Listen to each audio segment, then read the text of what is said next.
Welcome back to Area Diesel Service. So today we have another new and exciting collaborative effort with fellow YouTube content creator BC Block 02. Hopefully at least one of you will remember from back in the day when we first got started in our YouTube efforts.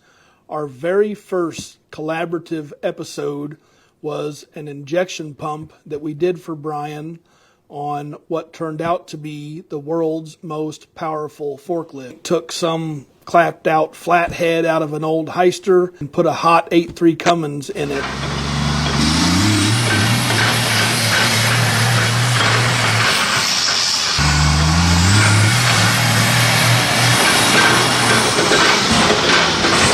So forklifts don't have any suspension.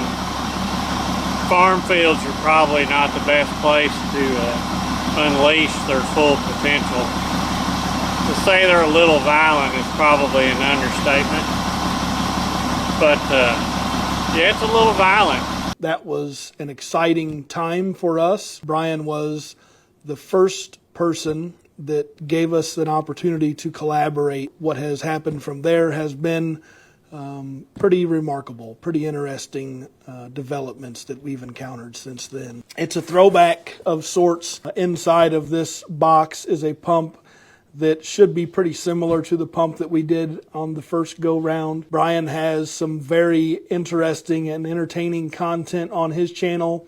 He has a side hustle machine shop of the gigantic variety. He's got like a 40-inch swing lathe and gigantic boring machines. Some of my favorite content on his channel was an old barn restoration that he single-handedly put new footers and new floor and then moved his machine shop into this thing. He is always doing some engine repairs or heavy equipment component repairs in his machine shop. He is one of the internet's foremost authorities on the 5.9 Cummins, particularly of the VE pumped variety. Brian was one of the initial people who really souped up that VE pump and was, I think, initially responsible for putting the larger head and rotor inside of that pump. We've seen him all over the internet on different dyno competitions, and he's always doing something cool. So today is no exception. We've got a RV here that belongs to a long-time friend of mine. Used to build a pulling truck for him. It's got a Cummins in it and doesn't run right. And I got checking it out and decided I'm pretty sure that the plungers and barrels are scored in it. Pump's gonna have to come off, so send it off to Area Diesel. Let's get her opened up and perform the initial preliminary initial observation.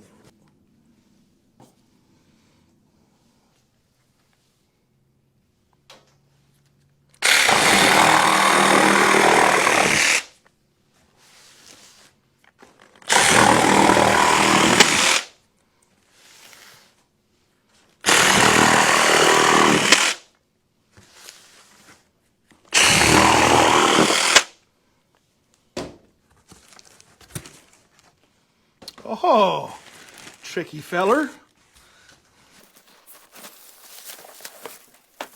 Little does he know I have a solution for that.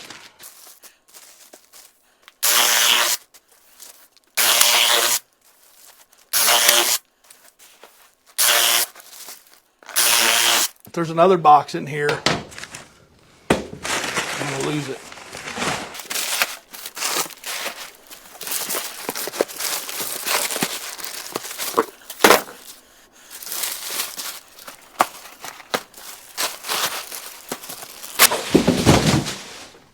About 2/3 went in. There she is. This is off of a 6B Cummins. It is a P7100 series Bosch inline injection pump. The customer complaint was hard start when hot. And Brian also noted that he thought she had a little leak back here in the throttle department. This is off of a somewhat recently remanufactured engine. So we do not know the condition of the pump, if it was swapped on when the engine was remanufactured or if it was part of that engine replacement situation. This pump looks to have been remanufactured at some point. And I say that because it's only painted on one side, but perhaps that was during the engine replacement. I do not see a factory data plate. It's there. Sorry, 0402 736 80 something. I don't know what it's off of other than it is a 6B Cummins. It is electric shutoff. Someone has replaced the actuator. It says made in China. And as Brian mentioned, the throttle shaft does seem to be leaking a bit. Brian says it has an air-controlled throttle linkage, so there's no way to preload the fuel input, so it is important the governor is set for good cranking fuel delivery.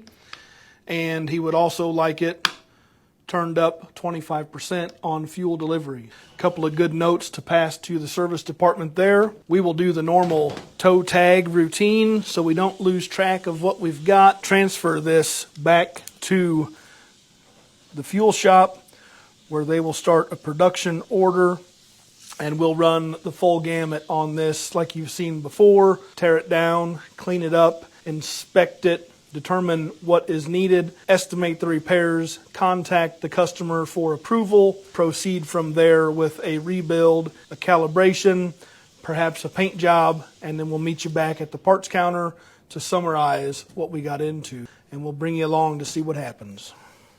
Hey everybody, Corey here. I got this inline pump from kind of our OG collaborator, Brian Block. This pump here is off a 5.9 Cummins, mainly because it has the oil inlet in the side here. If it was off an 8.3, you would have an oil inlet in the front. So that's kind of a indicator there. Other than that, they're basically identical. This is a 7000 series P pump. It has a short holders. The biggest difference between short holders and tall holders is the delivery valves. They're set up a little differently. So this is a 0402 736 806? Yes, 806. Has a shut-off solenoid here. Works that, which we'll test that later just to make sure it is working, which I'm assuming it is. Got our Aneroid line here, which I'll take that off, take the fitting out. Got the throttle. If you wanted to make sure this thing had good cranking, because it has apparently an air-operated throttle. The truck has to start for the air compressor to kick on to build air pressure to work the throttle, to my understanding. Some RQV inlines, which is what this is, with your fuel plate here, some of them will go underneath the fuel plate and let the rack go to 21 millimeters, and some of them do not go underneath the fuel plate and they stop at like 13 or 14. Okay, so this one here is that version, mainly because I can tell because it has a flat rack cap. If it went to 21, it would have a domed rack cap. So that's kind of a clear indicator that this one most likely does not go to 21 millimeters because it doesn't have the travel room, and most likely it's being stopped by the fuel plate in the governor here. I will get this thing capped up and blasted. I mean, everything seems to be moving and working freely, so that's good. Get this capped up and cleaned up, and then we will start ripping this thing apart. That looked kind of crusty, so I didn't know how easy that hose clamp was going to come off, and how easy this hose is going to come off.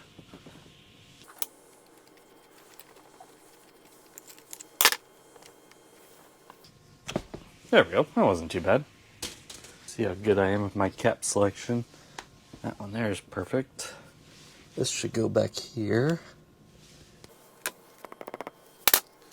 That's a little big, but it should work.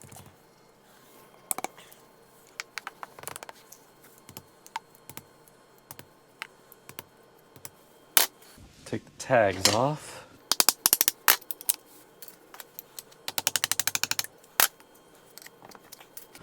He left his mounting bracket on there. I think I'm gonna take it off.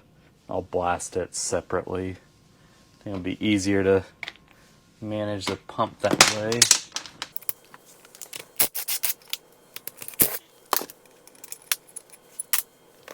Okay, yeah, that'll be easier. I'll just blast this later.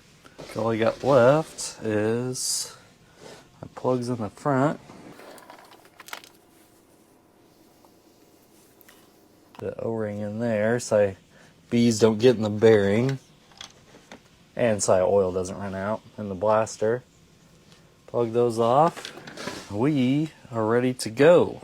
Okay, got it all blasted. Got it mounted up here on the vise. This thing, the paint on this thing was terrible to blast off. Took me probably a half an hour to get it to this point. I'm just gonna start kind of working on the governor here. I'll start with the Aneroid here, which of course the Aneroid runs off of your turbo boost, and that controls your fuel delivery. Basically, your Aneroid restricts your fuel under no boost. So once you get to full boost, then it lets you have full fuel.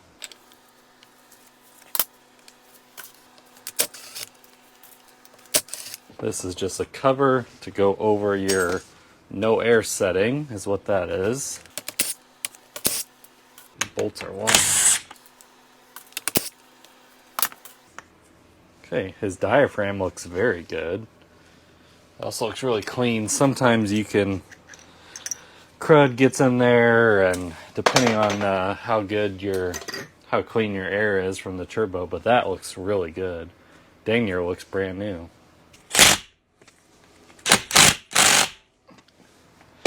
That old smack.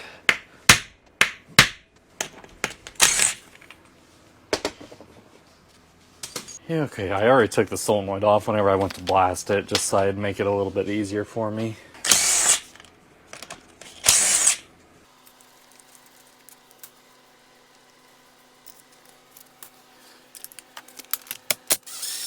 There we go.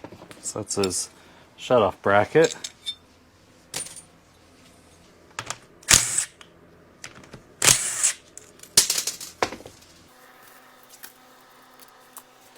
Okay, yep, that's all clean. That's good.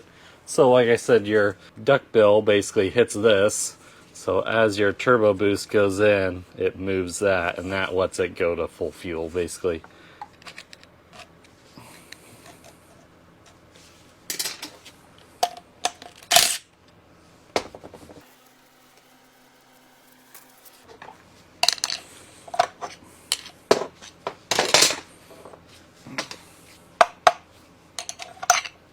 Yep. Pull that out. Now this diaphragm should come out. Sometimes I like to run my pick underneath here, because sometimes like this it gets stuck in between the cover. So just run a pick along there, and there we go. That's your Aneroid spring. There's differences of those, of course, depending on how much boost you get. Yep. I'll probably just leave that together. Might take that apart later. I'll decide that whenever I get there. Because I can't run that diaphragm through our parts cleaner, because it'll make it soft and it kind of ruins them. This adjuster in here adjusts your tension on your diaphragm. So like let's say on this one you might need 14 pounds of boost to go to full fuel. So that changes your tension on your diaphragm to where you get your full fuel setting at the right amount of boost, is all that does. That is very clean. Now I will mark this fuel plate so I can kind of put it back where it came in at.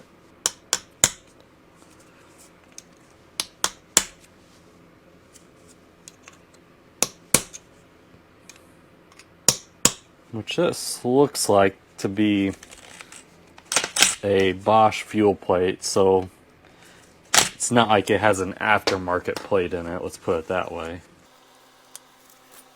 Yeah, and this one here is pretty basic. Basically, your fuel plate sits in here. This way would be more fuel, so the ramp here, this would be the most fuel, this would be the least amount of fuel. So your governor rides up on here depending on your torque curve and stuff like that. Which, like I said, that one there is pretty basic. Sometimes they go in and out and in, and all this seems to be working. Okay.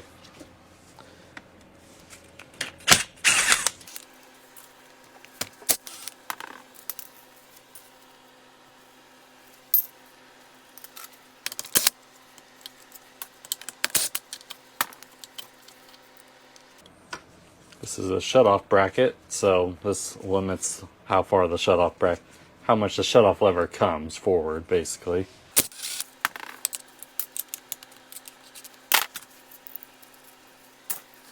Key out of here.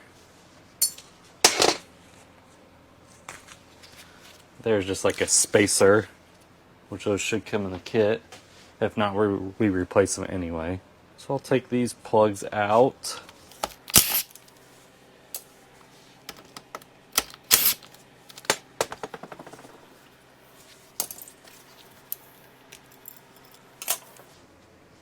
This here is a pivot pin, basically.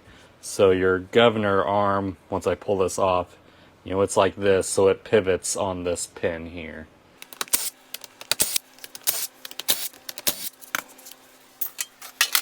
See how much oil's in here? Yeah, a little bit. So I'll slide this up and out. So that pivot pin went right in here. So as this moves in and out, and it, you know, moves a little bit up and down, not a lot. So that just pivots on there.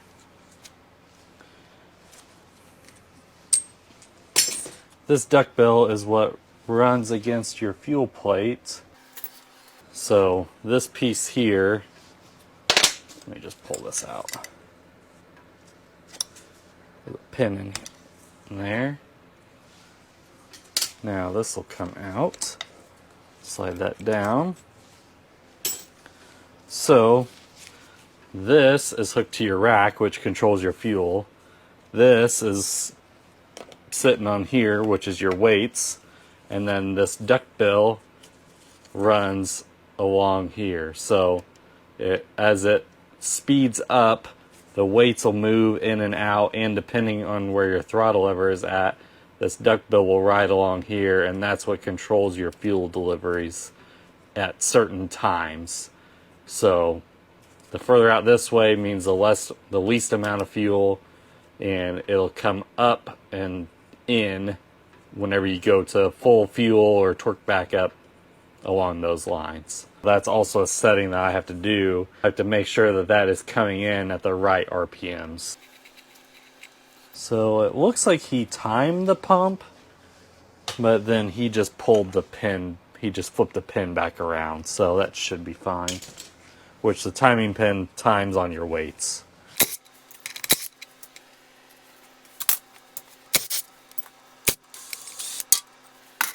So someone, I would say, had recently changed the oil in the engine, because this is very clean oil. I'll just take the weights off. Has these little bend tabs here, so I've got to bend them back to flat, which those should come in the kit, so I'm not really too concerned about them. First, also what I'm going to do is turn this pump, because I want this pin to be straight up and down, otherwise I won't be able to get it out. So, take that clip out, run that up, then, actually I want that back.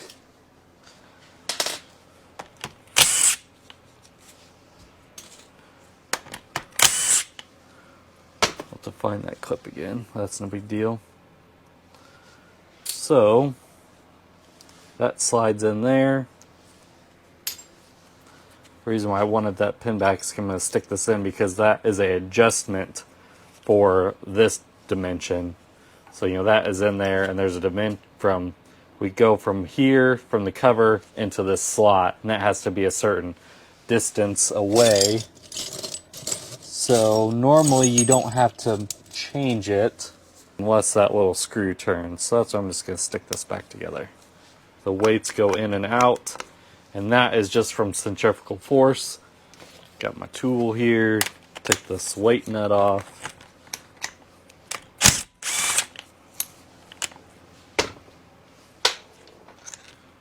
There's a nut there and there's a shim down in there. Shim's in there. So these weights also have these cushions. If I get them out. So that just helps reduce some of the vibration in the weights themselves. Which again, these come in the kit, so I actually don't really need to save them. Let's see if this tool will get it. Let's see if I can pop this off. There we go. Perfect. This tool here has seen better days, so. Okay, so now there's that washer, which that washer actually is very important because if you have too thin of a washer, then those weights will tighten down so tight and it'll be really rough. So that washer keeps the weights just slack enough to where the cushions actually work. Otherwise, it basically binds everything up. So I will take this shut-off lever out. The clip broke, no surprise there. And that's why I got this thing.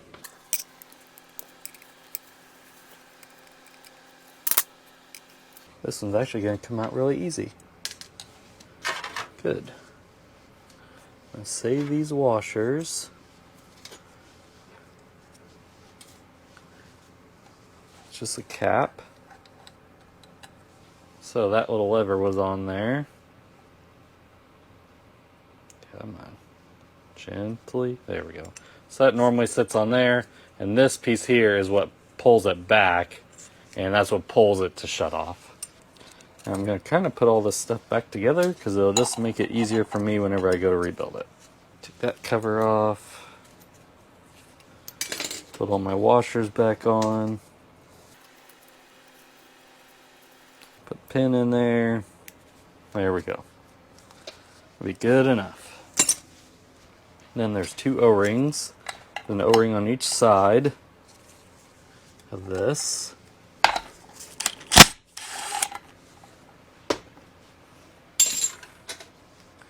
Should be a gasket right here, which there is. This is kind of like a paper gasket.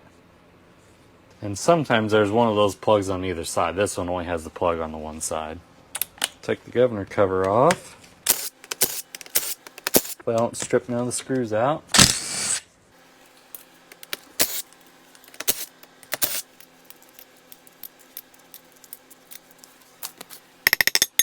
Voila. Got half of it done.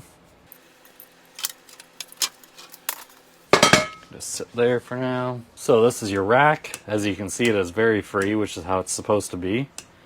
And that's what controls all your fuel. So your segments are hooked to the rack. And as it goes in, that's more fuel. Pull back out, that's less. Let's stand this thing up and see if I can get any more oil out of it. I got a little bit out right there. Let that run for a second.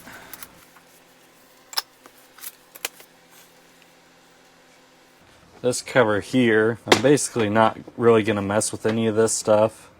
The only way I would need to, I'll have to pull that seal out and look at the integrity of this shaft, because that seal will wear a ring in there. So if for some reason the shaft is worn out, I'll have to replace it. If it's not, I'm not going to do anything to this. There's just no need to mess with it. I'll clean it out and I'll blast it, but I'll take this gasket off. But past that, if it ain't broke, don't fix it. It looks good. I'm hoping that seal is... I'm hoping the shaft is good because they're kind of a pain to get apart.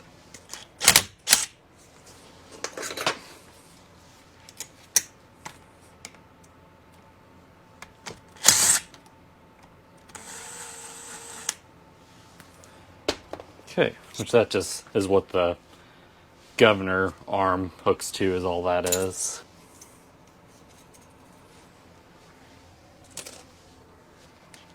Okay, works nice. Now I get to take all these plugs out of the back side here.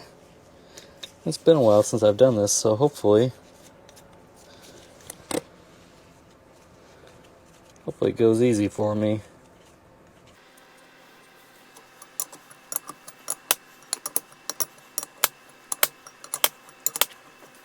Okay, well that one came out. Spin that down, spin this out. That smack, plug comes off. Plugs are in the side here, and that's what my tappet tools will go into. So that way it'll lift the tappets up so I can get the cam out.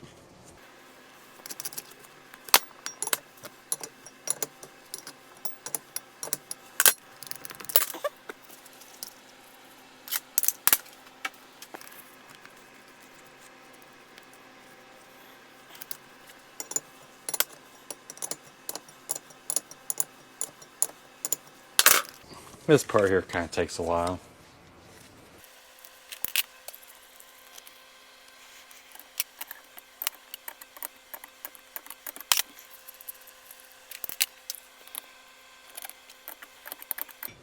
Hoping I can get this cleaned up for lunch so that way I can build it after lunch. These pumps here are probably 11 to 12 hour pumps. So since I started on it today, I highly doubt I'll get it done today.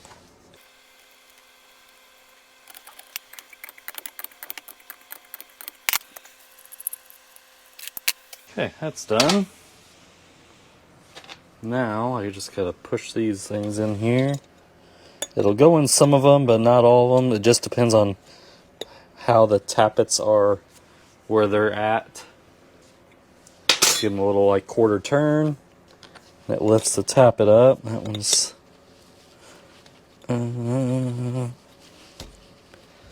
might be able to get that one in. Yep.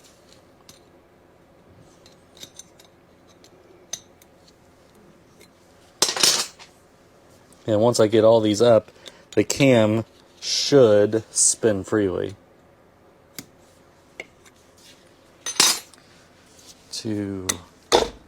That went too far.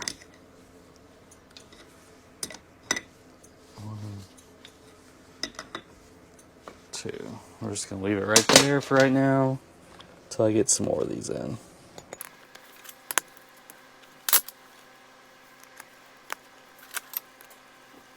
And I'm assuming I won't be able to get this one in. Nope, I can. Perfect.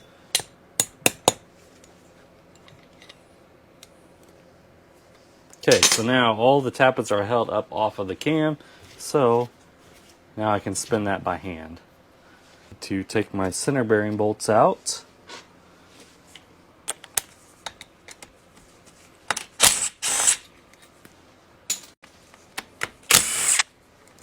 Now I can pull that out.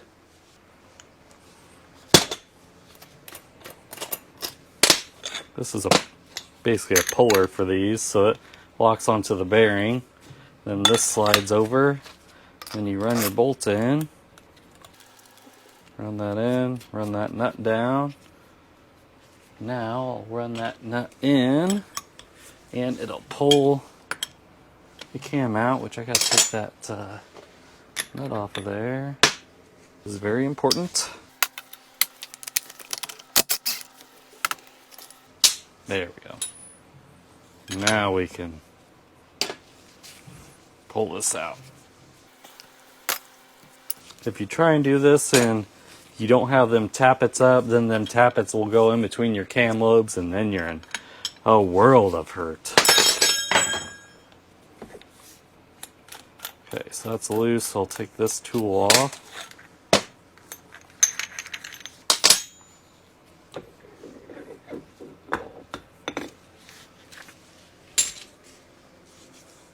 So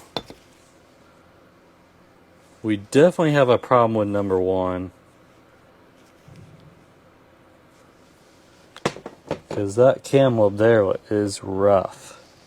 Bet you that tappet lobe is going to be jacked up too.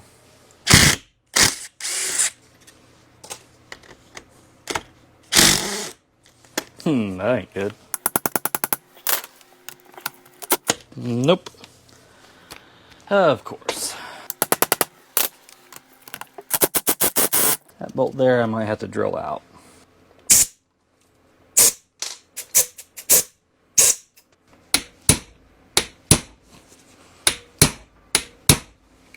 That one might come loose now. Got that one. That one's still tight.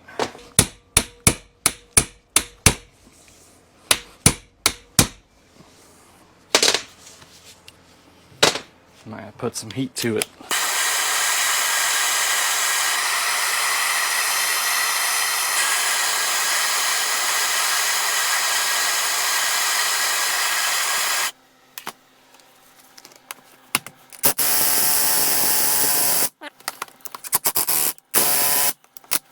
So I'm going to have to drill that one too.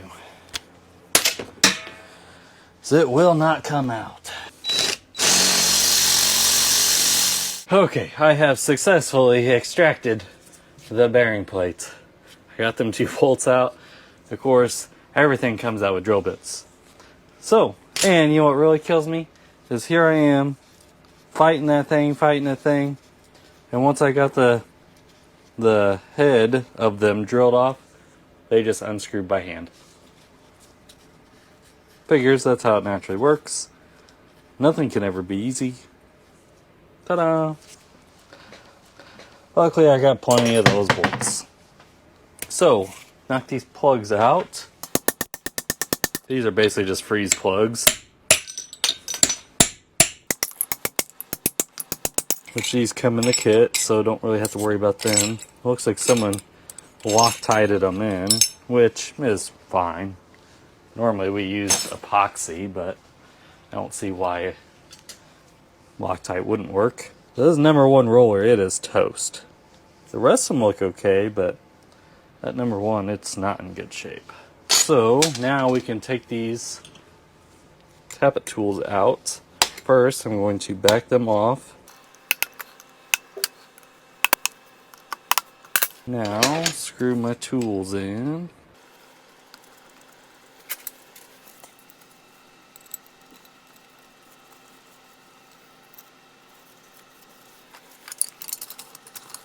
This just gives me some leverage to push down on these. That one comes out. Come on.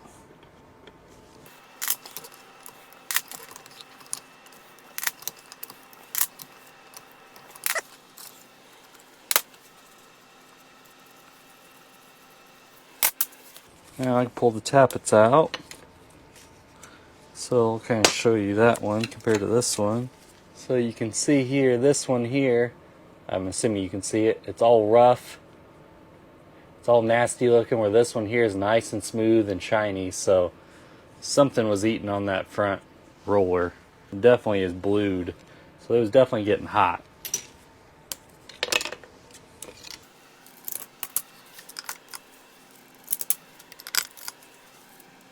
And like with that being, since I've seen that, I'll also, you know, double check this, which really his main front bearing, it looks pretty good still. I don't really see any issues with it. So for some reason that front roller is just bad. I don't see any problem with this bearing. Okay, now it is plunger time. First barrel plunger. Survey says, let me get it wiped off here. I really don't think they're that bad. At least this one isn't.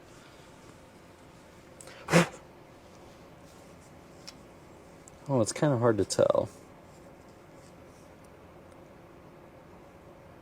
I don't really see why that wouldn't work. Maybe has a little bit of wear to it, but the top edge is still nice and crisp. It's not hazy, so I think I'll be able to reuse these unless I find one down the road that... I mean, that one there looks fine.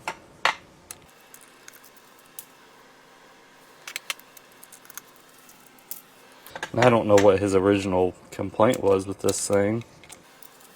It could have started running rough all because of that one roller. Honestly. It might have threw off the balance enough to where it was running rough.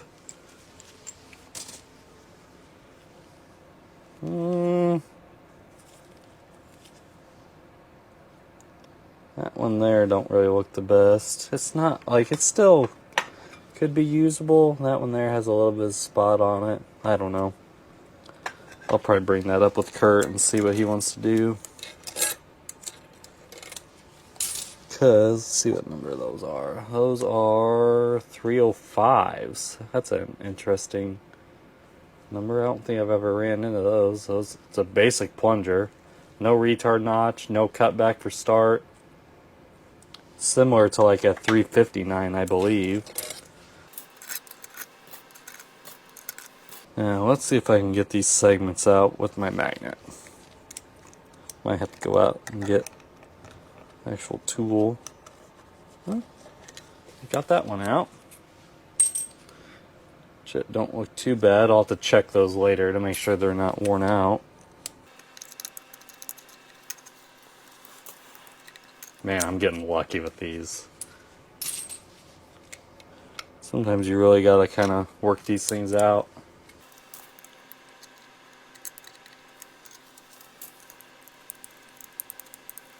Of course, it's always the last one that don't want to come out.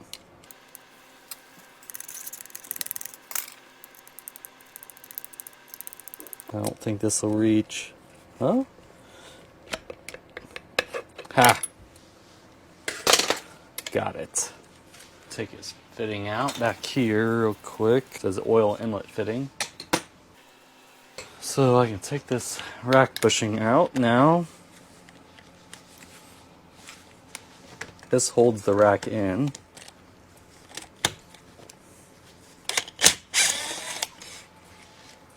And there's a rack pin right here. Rack pin, rack bushing. Take this back nut off. Or the rack cap.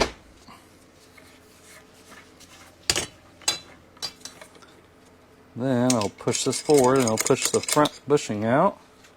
That just holds the other end of the rack in. Now I can take this out. Knock the gasket off. Take those out. Back plug out. This one should come out. So normally you just smack that a couple times, that comes right out. Gasket out, pitch it. Flip this back over.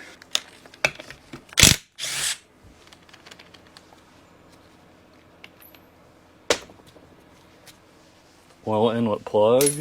So I just got the holders and the barrels, and that's it.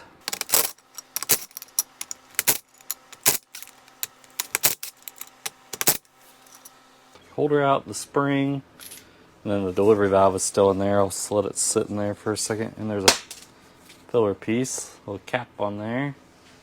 Throw that in there.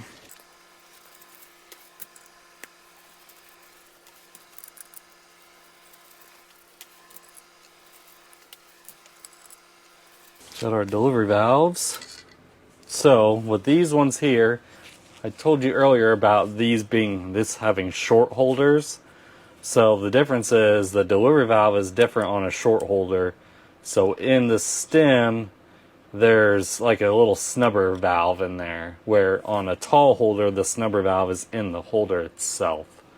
So, which that just kind of helps regulate the pressure inside the line. Other than that, that's really the only difference.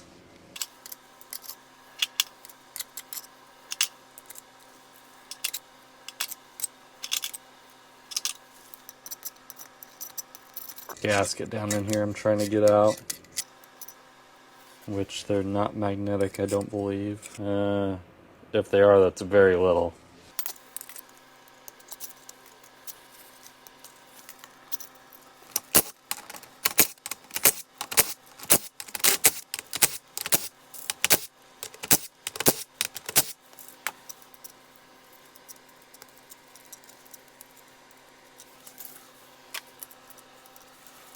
These are just little hold down plates. I am going to keep the first washer with number 1 so that I know what number 1 was timed to, because these are your timing shims. So the thicker or thinner these are changes your timing for each cylinder. Just makes it easier going back together and timing it on the stand if you keep number 1 separate.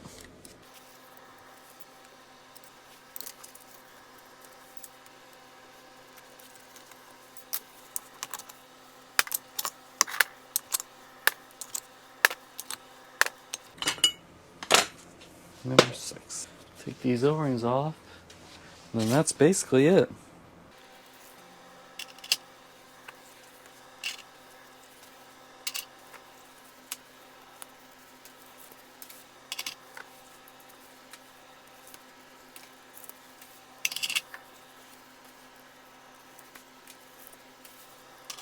And that is it. Everything's tore apart. Get this thing cleaned up and I'll order parts for it. I have a different cam I can use. I got a different roller, so that's not really an issue. Once I clean up those Barrell plungers, I'll look at them a little bit better to determine on if I'm going to reuse them or not. Other than that, everything really just needs a basic cleaning. It helped that it had nice clean oil. It wasn't in that bad a shape, but we definitely did find an issue. And that would have just got progressively worse and worse and worse, and then it really would have been running bad. You guys will see me back whenever I have it ready to be built. Got everything cleaned up, got the housing blasted, got some of the holes blasted over here that had some Loctite in it, got some of the housings faced off. So, like talked about before, you know, this cam lobe here is trashed. It's all rough. And so was the roller. So I found a different cam, I switched the bearings out to the new cam. So his original complaint to us was that it was hard starting hot. And also he is wanting 25% over. So with looking at the Barrell plungers, talking about his complaint and what he's kind of wanting out of this pump, we decided to go with a different set of Barrell plungers, so his original ones are 11mm plungers, and the ones that I'm going to put in it are 12mm plungers. So that'll help with his percent that he wants over stock, and these ones that I'm going to put in it look a lot better than his original ones, even though that his original ones didn't look terrible, but if he's having hard starting hot issues, then that is, you know, a pretty good indicator of Barrell plungers being bad. I got everything kind of laid out. I found 2 new bolts for the bearing plate, the ones I had to drill out. I cut my center bearing so that way oil has an easier time of going underneath of it. I laid out all my parts and the sets. I found the new roller and pin. I'm pretty well set to start to put it back together. One thing I need to do is I originally did not take the splash guards off of the old barrels because I thought I was maybe going to reuse them. So I have to switch these onto the newer set of plungers that I have. And basically what these do, so whenever your plunger is going up and down and it's producing the high pressurized fuel, some of it will come back out of your charging ports, and the splash guards help keep it from wearing into the housing. Basically, that constant high pressure fuel could actually wear a hole through the housing. It could leak. They're very important to have, so I need to switch those out. So I'm going to take this pin, I'm I'm going to stick this in the vise. This is about the easiest way to do it. Take the old one, stick the punch in one of the holes, give her a smack, pushes the snap ring down that holds this in. So now I can just snap this up and snap it out of the ring, which I'm not going to reuse these rings here because they come in the kit, so I have no need to reuse them.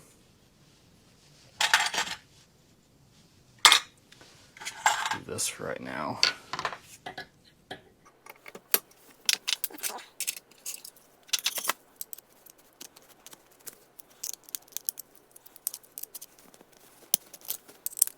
Snap rings, if you aren't careful, are real good finger pinchers.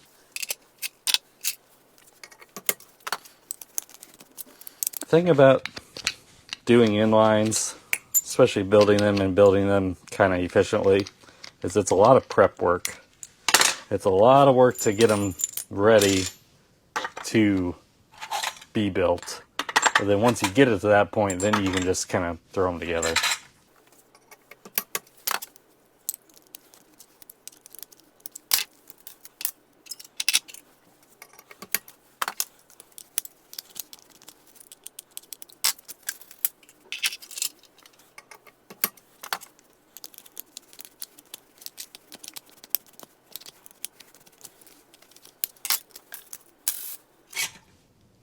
Okay, so those are his original set. Set this off to the side for right now. Got a bag full of the plungers that I'm going to use. Make sure that they're all nice and free. That one there is good. These ones look pretty good. So, got my barrel, splash guard. I have the new rings over here. This here is just like a little sliding tool. Put that on there. Just like that. Ready to go. Just gotta do this 5 more times.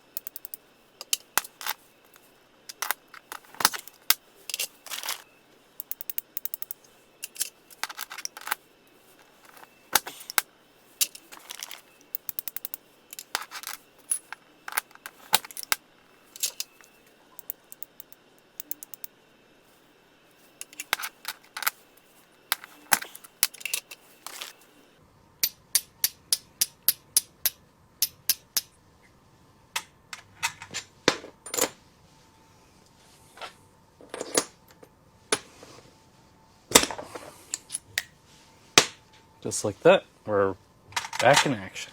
I like to grease these holes here, makes it easier to slide the barrels in later.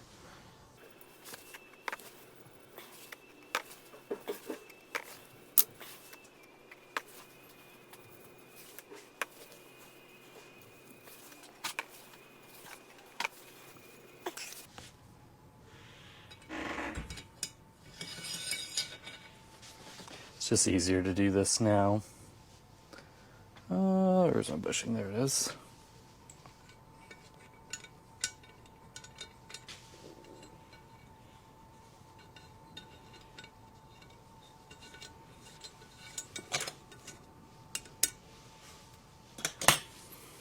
Stick my pin in here and my bushing.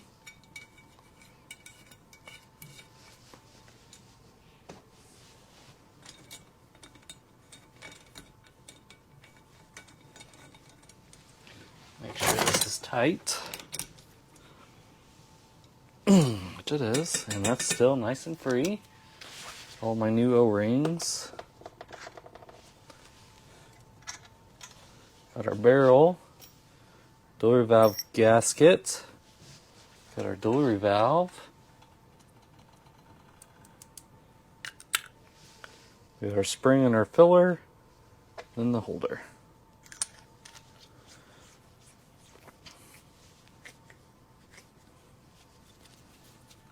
We got our O-ring.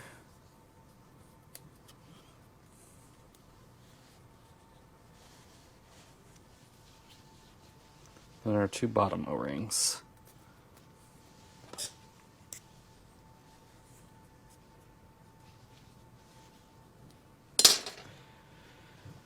I just gotta do that 5 more times.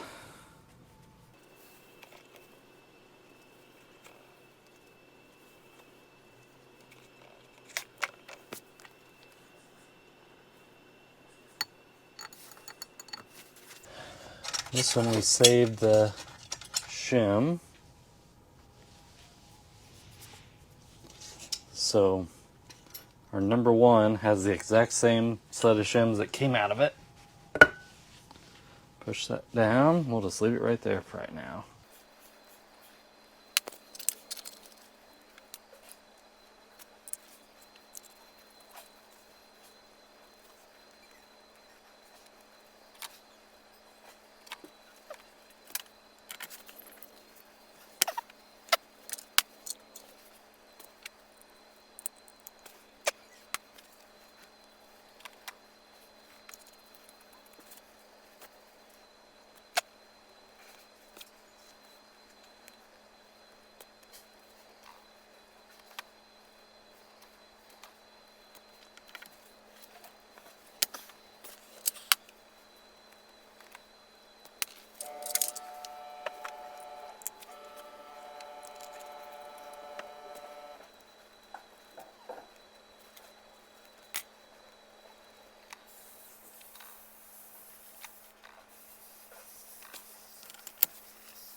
That's it for that. Put these plates on here.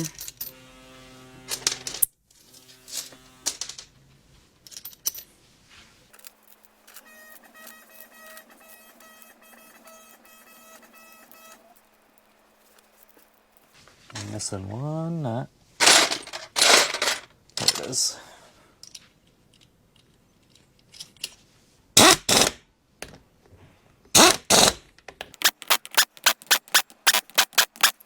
So for right now also, I just put all these barrels in the middle of their slots. So that way then, whenever I get on the stand, then I'll tweak them to wherever I really need them to be.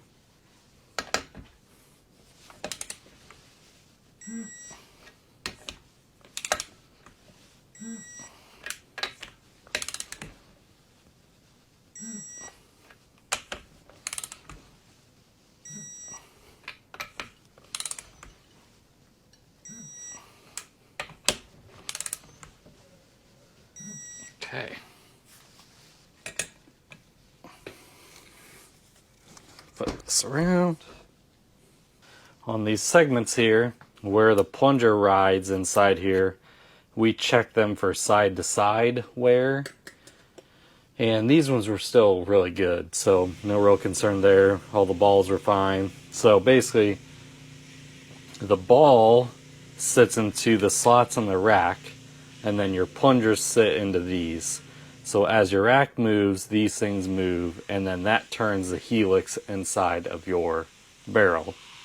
So that's how it controls your fuel, is by all these parts hooked together. If these segments are too worn out, then it can cause like an uneven delivery. So we always check all of them before we reuse them.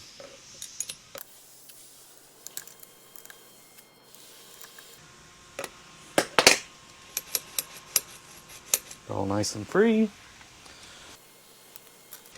These are my upper spring seats that I'm putting in right now.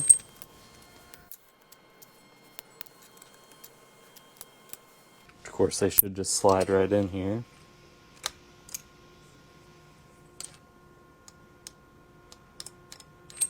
Stick our springs in here.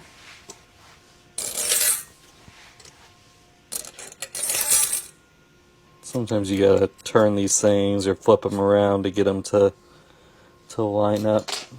There's a couple of them here that I think I'm gonna have to flip around. Otherwise you have a hard time getting your tappets in here because these springs like to lay right against the wall of the housing. See, that one there is fine. It's just this one.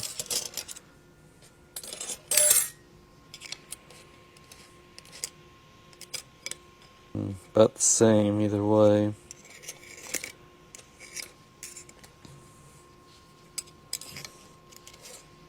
I could probably live with that. Now we will stick our plungers in, well, with our lower spring seats.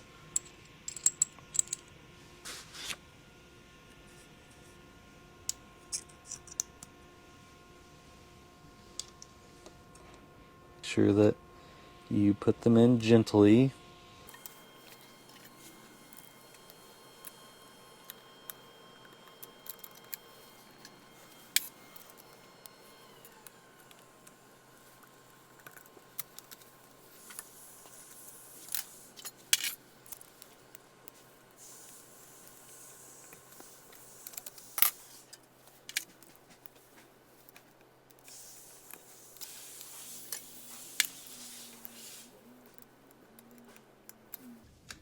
Just like that. Doesn't matter which one of these holes these tappets go into. So I've got to put them in the right way. That one slid right in.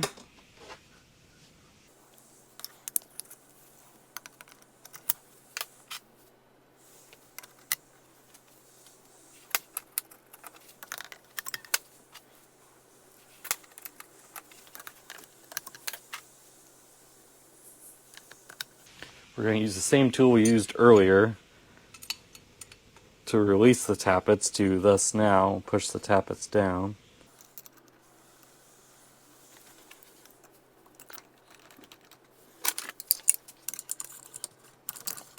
Same premise as earlier, so basically now I'm just pushing these down until the plunger goes through the segment.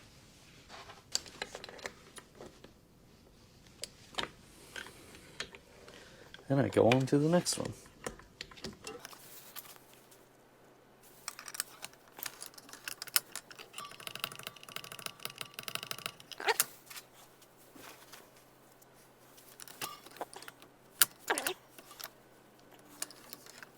I went right in. I was lucky.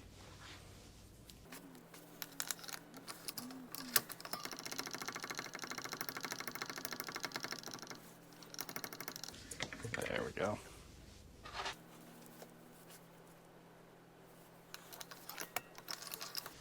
Last one. Pull this out. Gotta turn all these down, which just lifts those tappets a little bit more so the cam can slide in.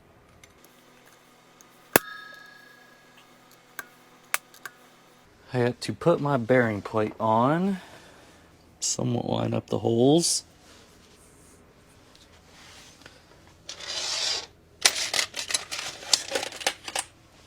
Got my bolts.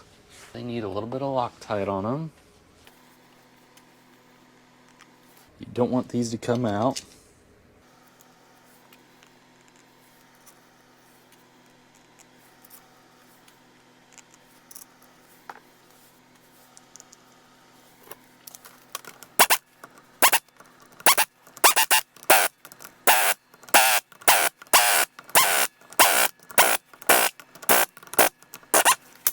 And I pull this bolt back out because this is the hole in the front where I'm going to probably time the cam to. So I'm going to leave it out for right now, but at least I can get my cam slid in there.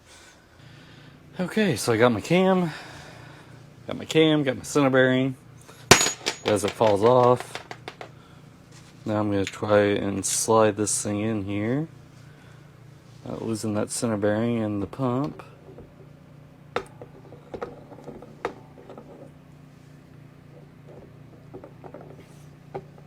Come on, there we go. Now, Gotta use this. I gotta tap this in.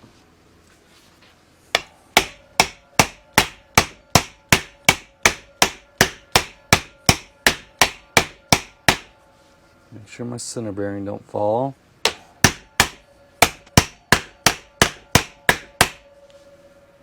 Okay, so now it's far enough forward where I can stick a pick in here.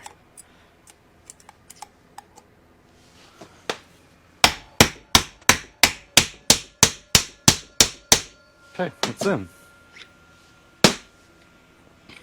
Stick my bushings in here.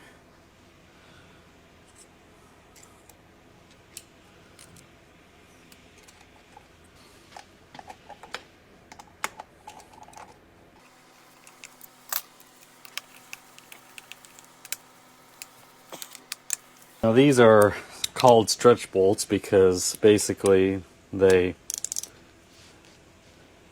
have a stretch factor to them, kind of like a head bolt. So I've always been told once you kind of get them hand tight to give them like a 90-degree turn, then that's good enough. Okay, so as you can see, it spins freely, have very little in place, so that bearing is good. So now I can pull all my tools out, which I'm just going to get the ones that are lined up with the tappet, so they'll come right out.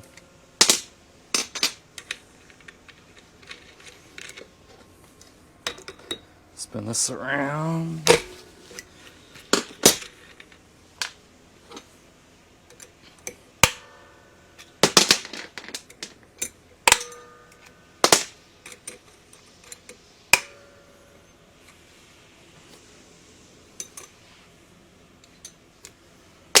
Just like that.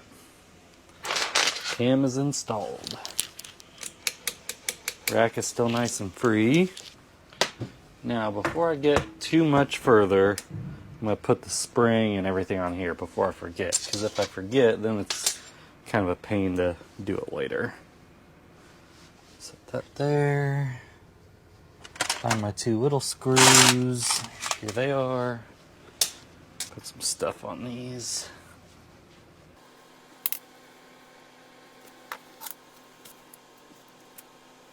Gotta make sure you put this on the right way.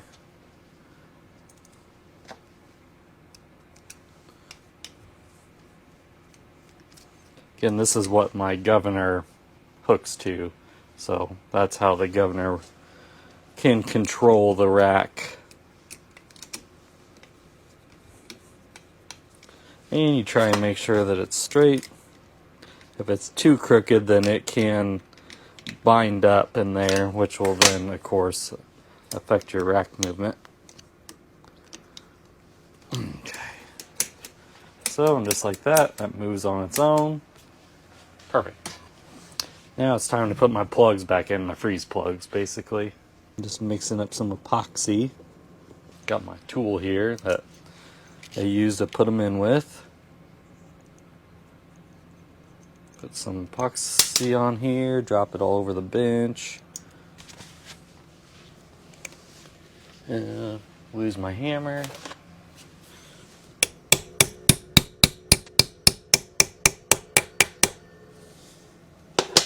Perfect. That'd make it easier if I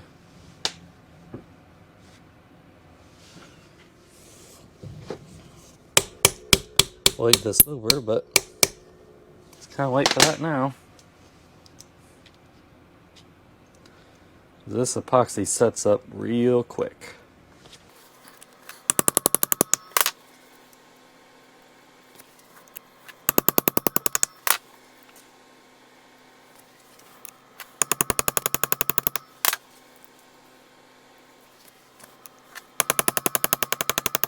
Take my rag, wipe off the excess.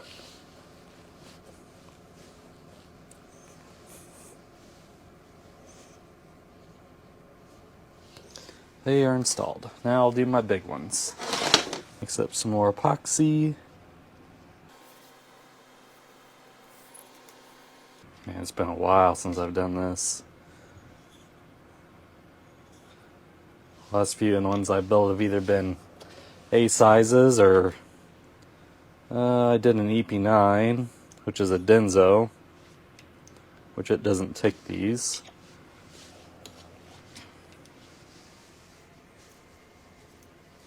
It's been a while since I've done a 7000 series.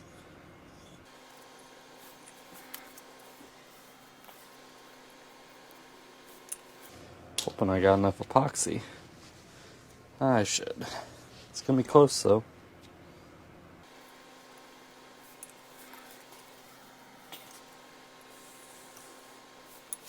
Didn't have much left over.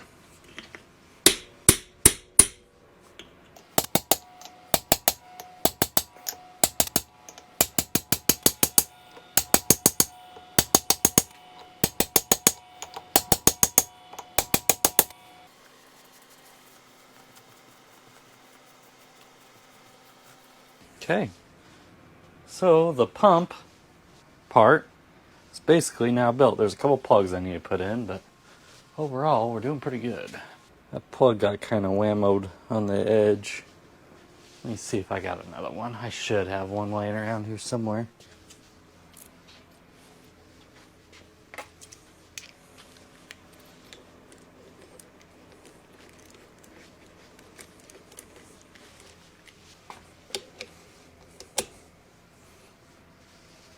Yeah. Okay.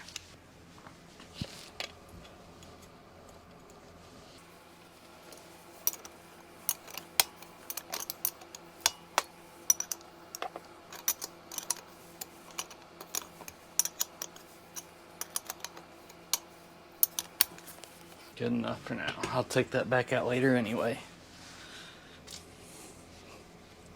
Flip this thing back around.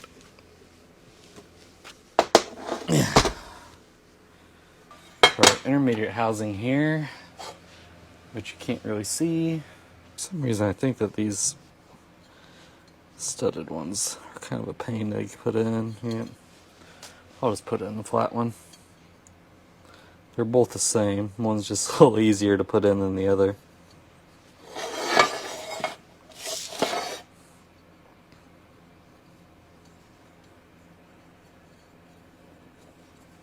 There we go.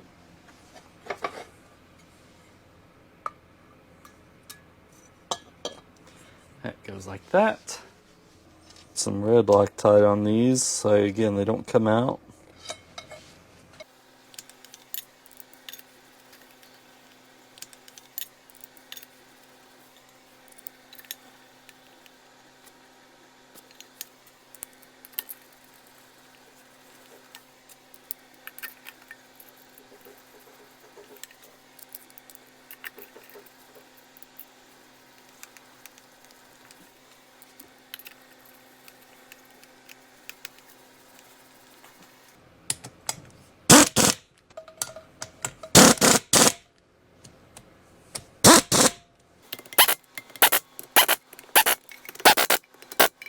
Now we can stick our shut-off shaft through there. A little bit of grease on the O-ring. I'm going to stick it in this side.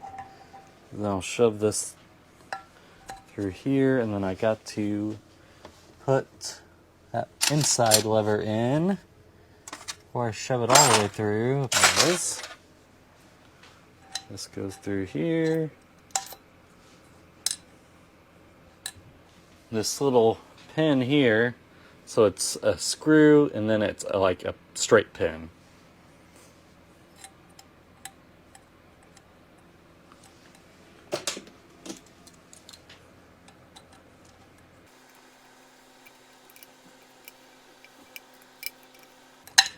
You don't want to go too crazy on this because that screw will break. My O-ring on the other side. Cap. Those are like a dust cover is what that is. Washers. Another washer. And then a clip. Voila. There's no in play, or at least very little. Moves freely, so that's perfect. One thing I'm also going to do before I forget is put my side plug in here. I got my new paper round gasket thing. And really all this hole here is for is if you need to adjust your weights, which generally speaking you don't have to do unless you're going to change your RPMs, because I shouldn't have to mess with it later. Now I got to put my timing cover on before I can set my weights.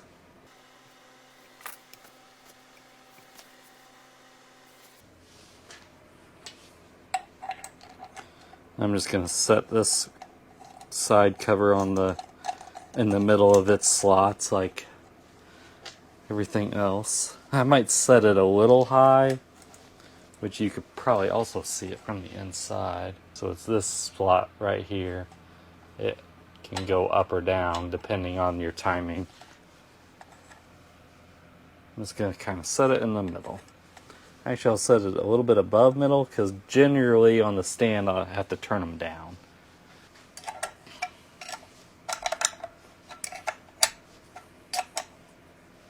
So I looked at my test spec. I got that all wrote down. Figured might as well do it while I was there. So this has to be timed. The weights have to be timed to the camshaft to where with the timing pin it's around 6 degrees past port closing. So we have a tool here that is kind of like a preset, which that's why I took that bolt out of the bearing plate.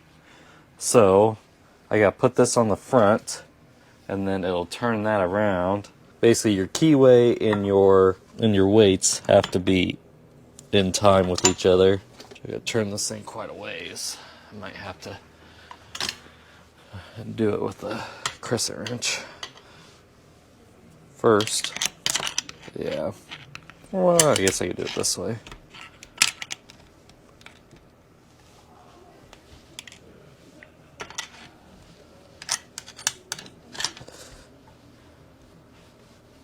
There we go. Okay. Snug this down. So, now my camshaft is in time. So now I have my pointer. So let me put some stuff on here. It's just Loctite so that nut don't come loose. I have basically my brand new cushions here, so they come in the kit, so might as well use them. Put a little bit of grease on them just so the weights will slide in easier. So, do I like that? A little cushion sandwich. That goes on. So then those grooves there is where the weights are going to slide into.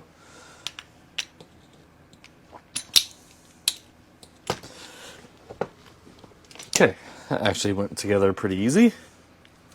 So now this is kind of all one big unit. My washer is still in there. Now I can slide it on.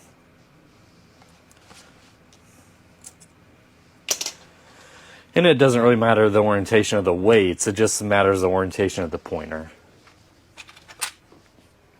Now we have our timing pin. Timing pin goes in. It's very important. Then I need my nut. There it is. Got my nut. And I need my tool.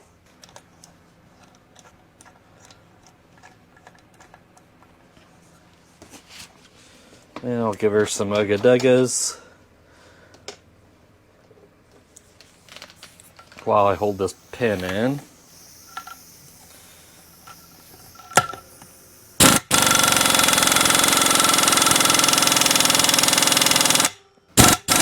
Yep, it's good. Now, a very important check.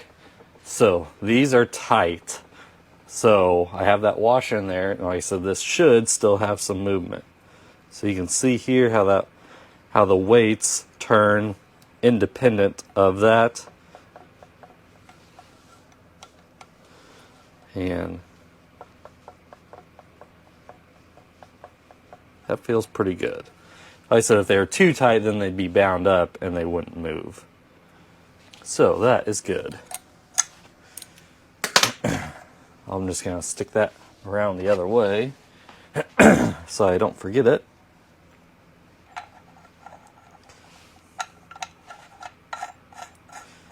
And now I can take that timing tool off the front and I can stick that bolt back in there.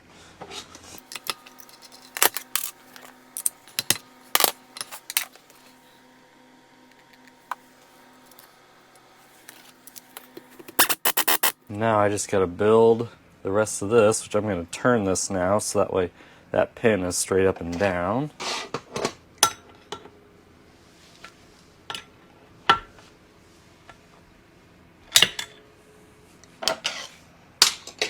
Overshot it a little bit. There we go. Got all this stuff again.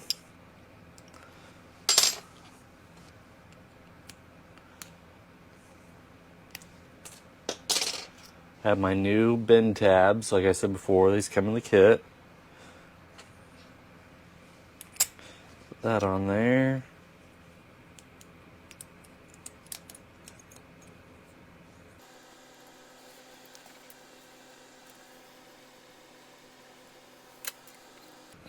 It's tight. That's tight. Bend these tabs over. So we'll tap, if I can find my hammer, there it is.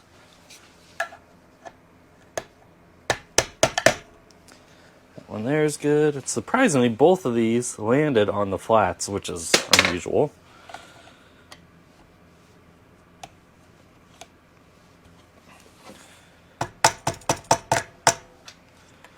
Got this pin here. It goes through there like that. Then I'll stick my new pin through the bottom. Now I have to check this dimension here. So I have these tools here that will slide on. I have a black one and this brass one. Basically you just go, so it's definitely this one. Yeah, because see that one there is, it's a good 1/8 inch in compared to this one. So this one is really just a scotch off, honestly. It really needs to go in a little bit. So that's what we'll do. All you gotta do is just take this out. So there's an adjuster right here that pin goes through. So I have to screw this in so it'll suck this in. And I'll go like 1 full turn. And that there is perfect.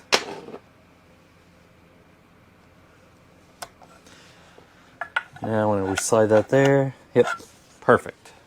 And basically what that does is whenever the weights are out, you know, this just helps with your total travel, basically. That's pretty well it for this. I'll put the fuel plate on just so you guys can see that.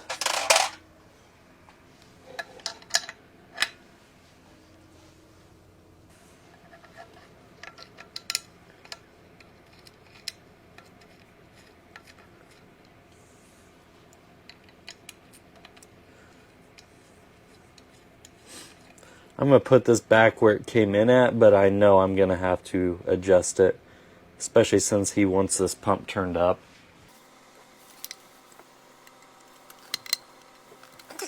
Perfect. So now you can see that how far down that sticks. So this duckbill, you know, it's going to sit in here like this, and that is going to hit that fuel plate there, and then it's going to go up and like that during its operation, because this thing here is on a spring. So that's how that kind of moves, and that it follows that to give your rack settings. And the same way with the Aneroid too. So like this Aneroid piece is going to be sticking down here, and you can see the shiny spot there. So that duckbill again is going to be hitting this first, and then so whenever you're in no air, it's going to be back here, and then whenever you go to full boost, it's then going to hit that fuel plate, and it's going to go basically kind of out of the system, and then it'll come back and push that duckbill out of the way. So I'm going to put this in right now too. So that piece goes in like that. That goes in the rack like this.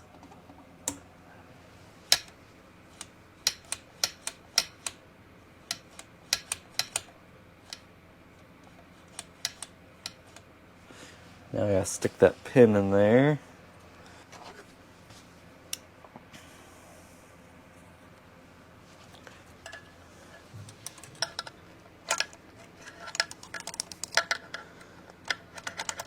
Just like that. So now that's hooked to there, and then these little pieces here go on here for that pivot shaft to go through. So all this kind of pivots on each other.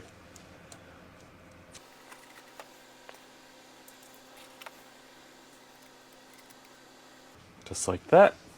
I'll lay out some of these bolts so I know what I got left and what I don't got.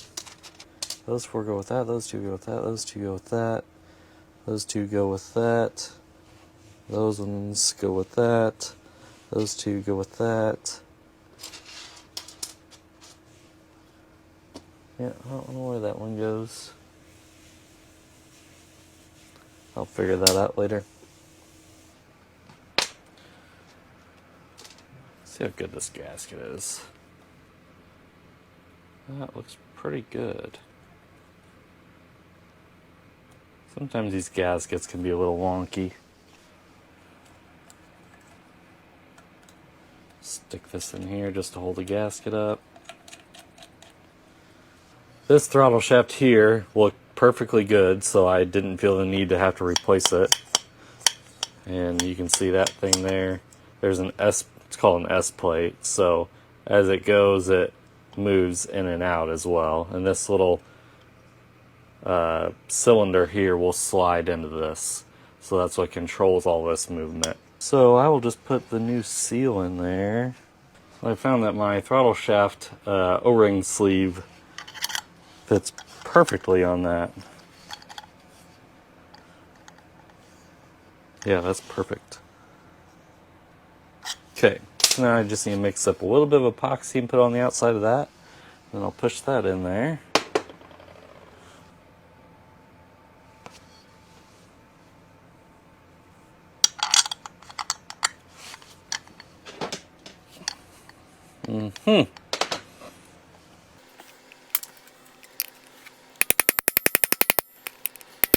When in doubt, improvise.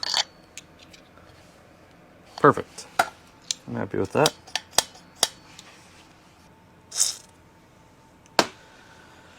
Sometimes you can get these things in real easily, and other times you cannot.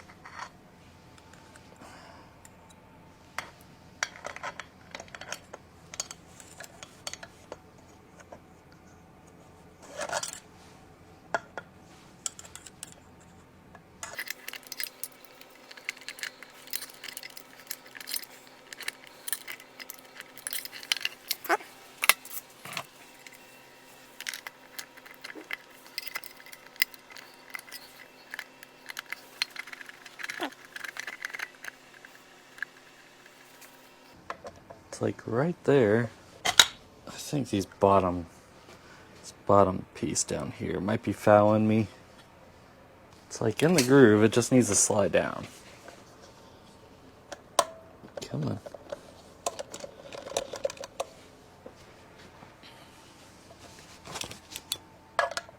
There it went. Okay. Whew. Now we are in there. Now what I'm going to do is take this screw out for this gasket. It can go back to there. I gotta slide that pick through here.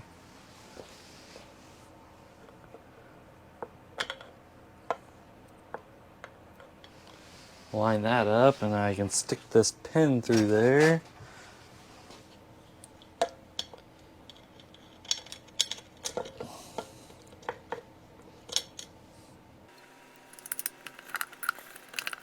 Of course, it's probably gonna fight me too. Trying to get that thing lined up perfectly. Anyway, okay.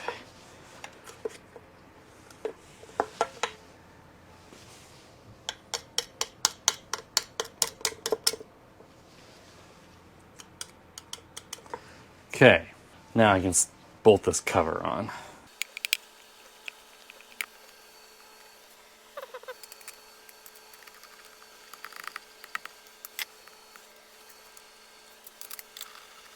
And now since I got it like this, I'll check this gasket. Make sure it looks good. That all looks good. That all looks good. Okay.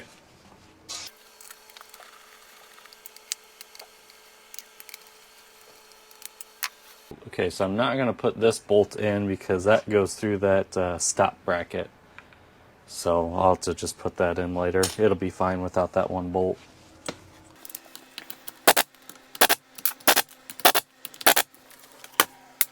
Basically now I just got to build my aneroid because I'm probably going to have to get into here on the stand, so I'm not going to worry about putting that on right now. I got to put those plugs in.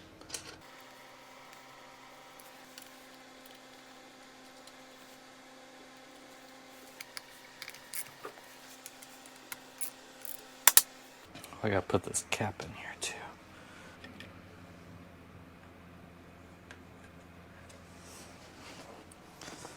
It's just a little aluminum cap there that I took out earlier. I just need to put it back in.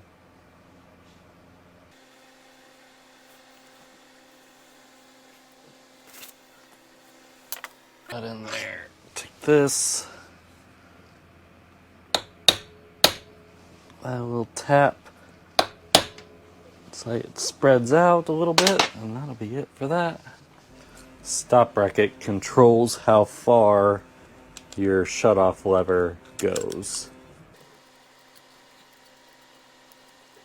So it's pretty important.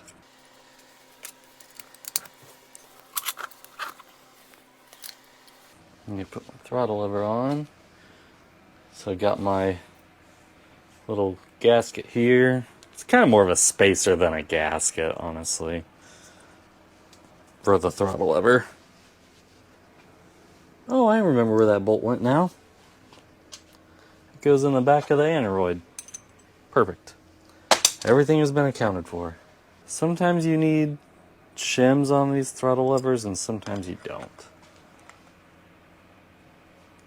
This one I don't think had any. I don't see any in here, so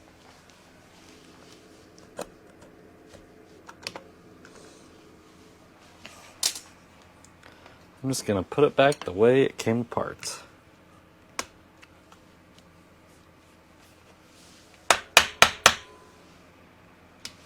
Yeah, that there's fine.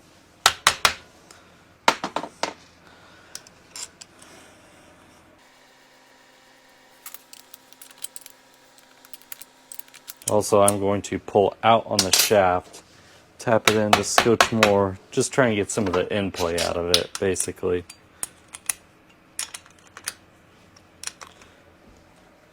Just so that throttle shaft isn't moving in and out a lot. Yeah, that's a lot better. Okay. Seems all be working fine. Now I should just be the aneroid. I gotta put my star wheel in first. That controls my boost. And I'm just gonna kind of, normally I go at least over halfway in.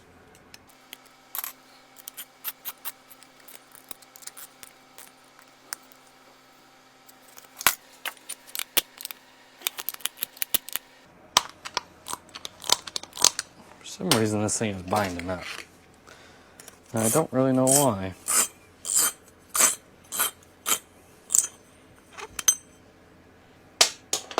think there's just some crud in the threads. Because I gotta be able to move this star wheel on the stand.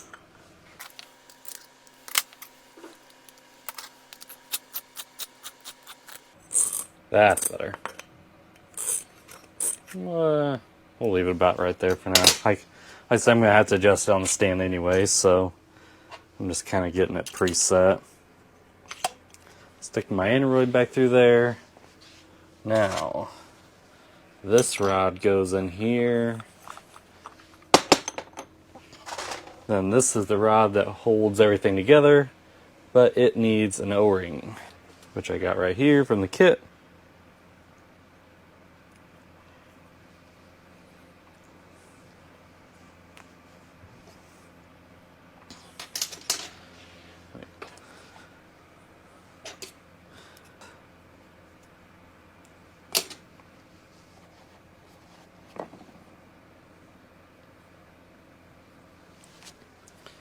Also, so this rod goes through here,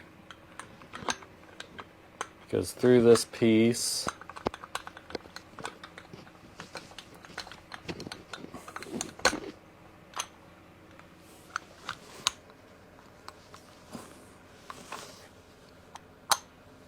there we go. So then also, so I marked this originally where it's at, so I don't know if you'll be able to see. But whenever I move this is kind of like on a eccentric. So it moves this piece up or down, which is kind of like an over-under in a sense. I'm going to put this back to where it was, but I might still have to adjust it on the stand, which is fine. It's pretty common to have to do. So like I said, as a boost goes in, it moves that forward and back. And I said there's different numbers of these, which have different profiles. These are kind of long bolts, but they'll still work.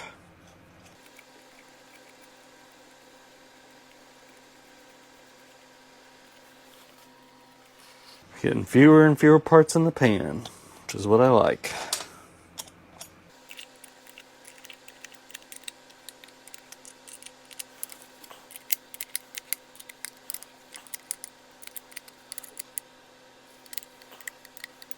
And there's just an O-ring that goes in the bottom of this.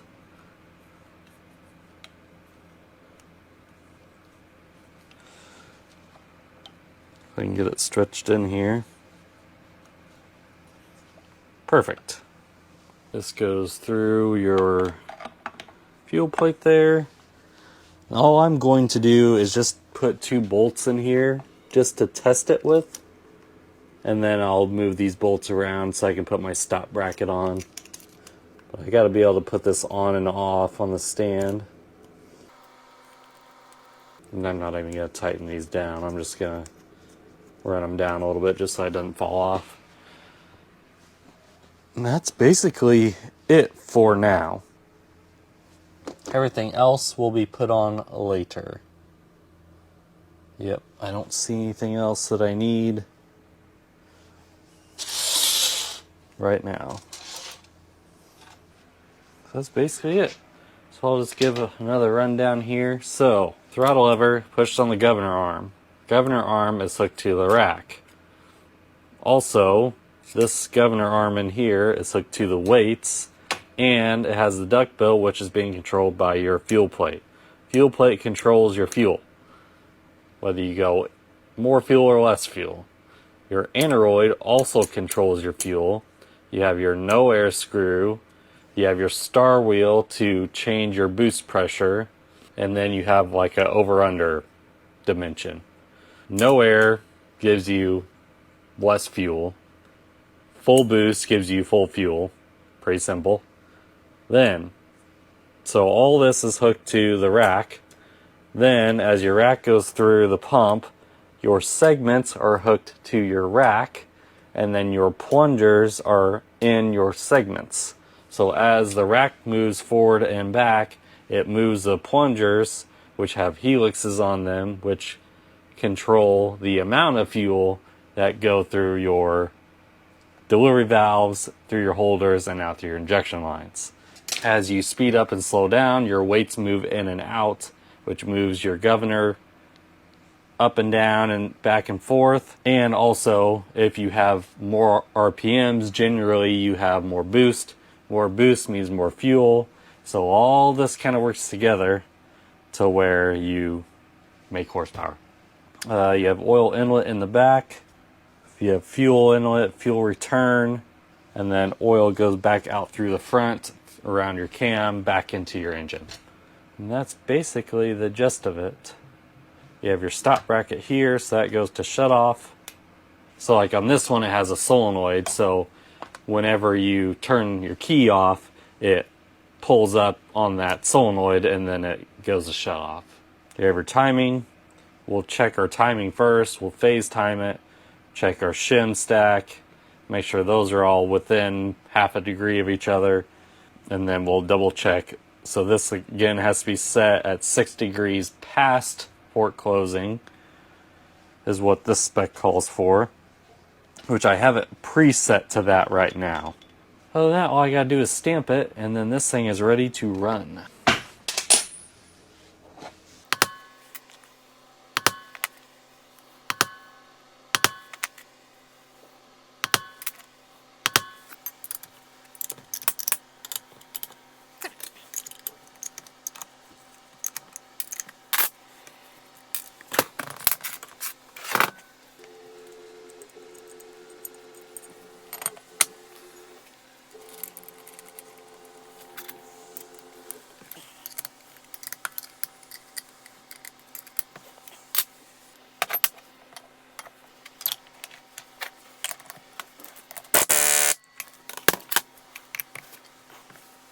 There we go.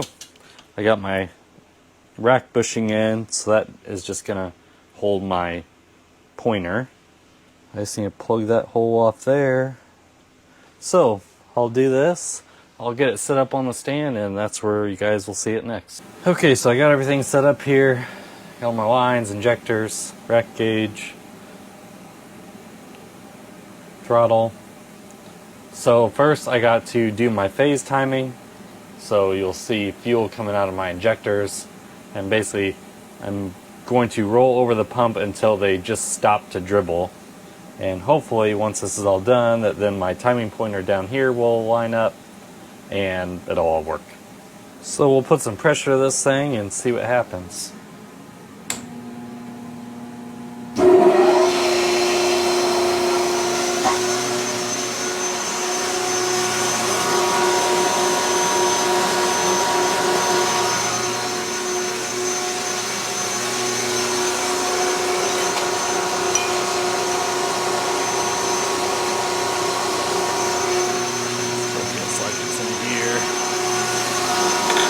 There. Now we're in neutral. Good.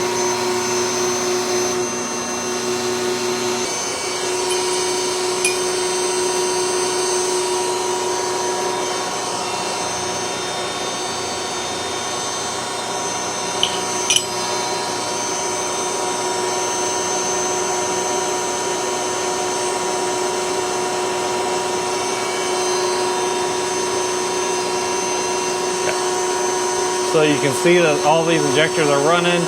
So right now we're setting number 1, and once it stops running and just starts to dribble, then that's basically my 0 point.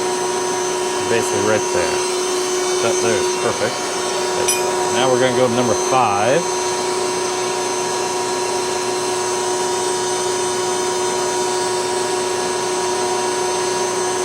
Let's see how close we are here. But again, they might be a little bit off just because we put different barrels and plungers in these. Yeah, that one there it's over a degree. So we're gonna check the other one. So that one was about a degree past. That one's about half a degree past, which that's fine. 6.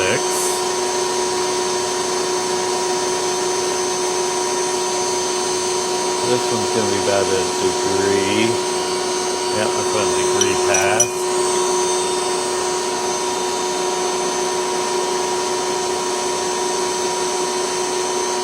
That one's about half a degree past.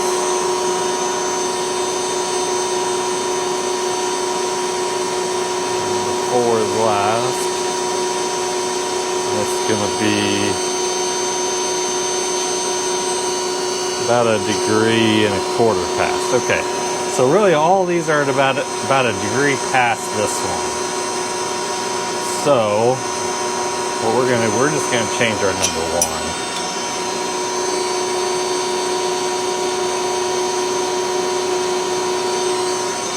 So those are late, which means that they're taller than this one.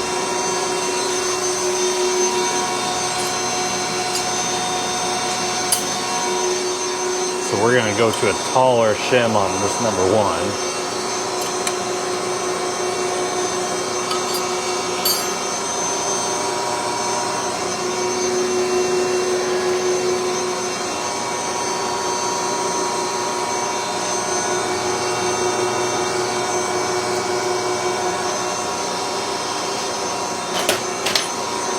Our number 1 had the shortest shims out of all of them, so that's why I'm not really too concerned with the raising it up.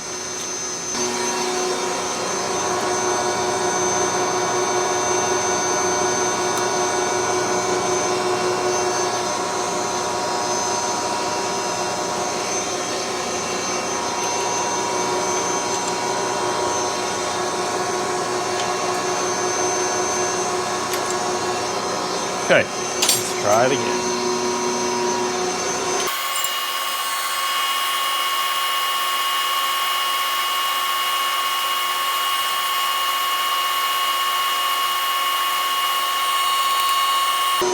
We're going to be better.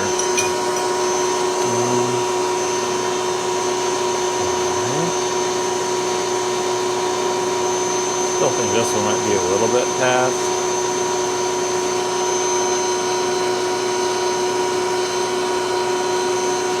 It's not too bad.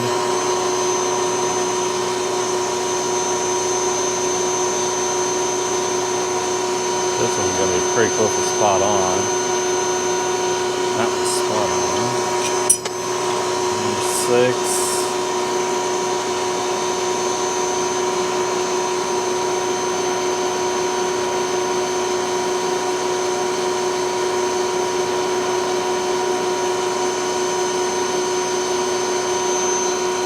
And it's fine. 2.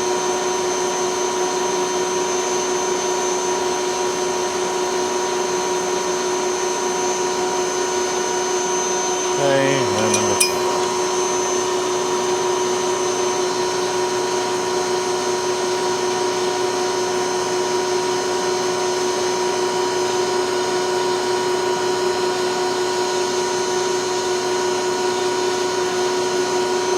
Okay, yep, I'm going to leave it right there.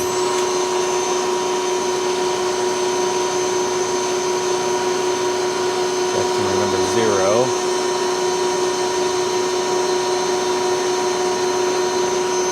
Okay, so now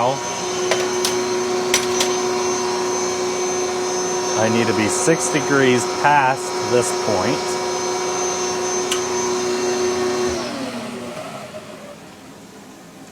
So hopefully, whenever I move my wheel here 6 degrees, that my pointer will line up in the hole. Okay, so now I'm at 5 degrees, so I just need to move this down a degree. And right there. And that's a really tight timing pointer, so that's good. I set my, this is a degree wheel, so I set my timing to this degree wheel. And then once I got my number 1 at 0, I went 6 degrees past, because that's what the spec calls for.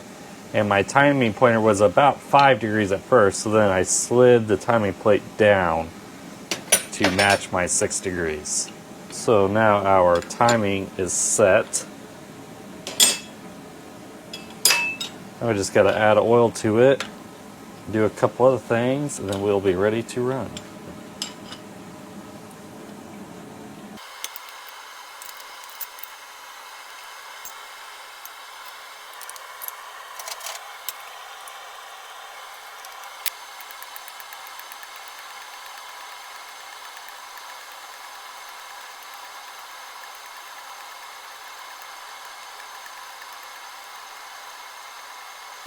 Okay, we're gonna hold that off. Add some oil to the governor.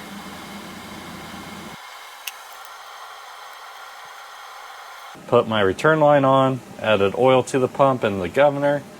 I tightened my fittings up there so now it won't just bleed out the returns. Should be good to go.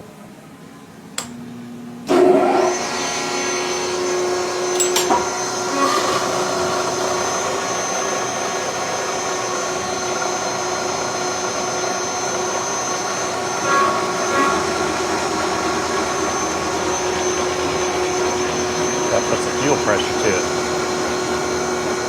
I was like, why ain't this thing working?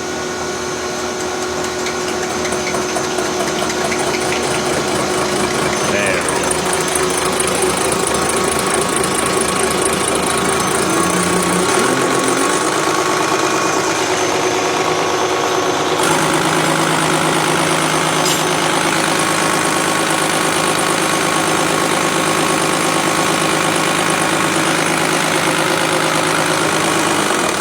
Since I put different barrel plungers in this, I'm just going to try and see where we're at, and then I'll adjust it from here, especially since it hasn't been turned up.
Could have been part of this horsepower problem too.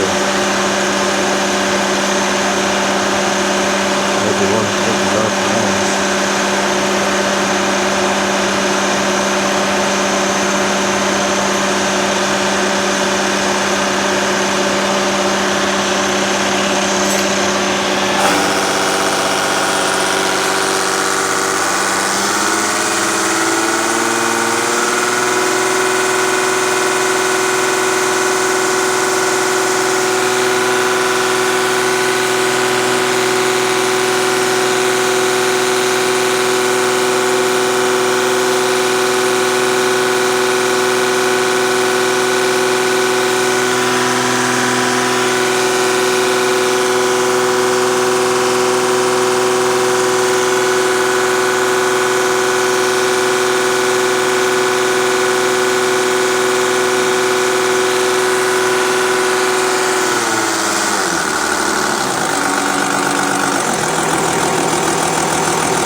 wheel plate mostly set where I want it to be.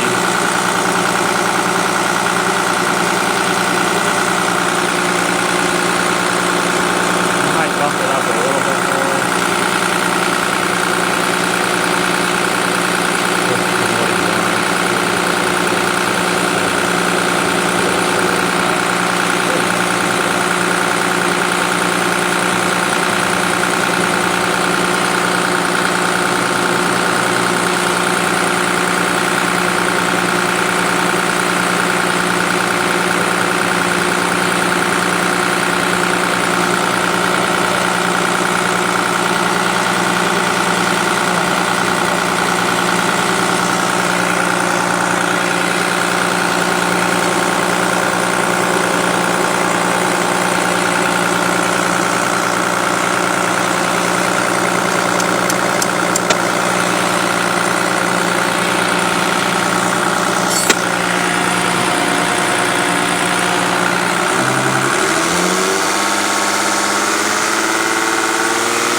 with it.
Let's see, what do I want to do here? I'm going to switch these two with these two. Let's see what that does. So basically these two are low at idle, but are higher at the top, and these two are higher at idle, but lower at the top. Let's see if I can just switch these around and get them to work.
See what that does for me.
Hopefully it did something.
I think I'm going to try and find a different set of delivery valves and see if that makes any difference. Right now they are not balancing out.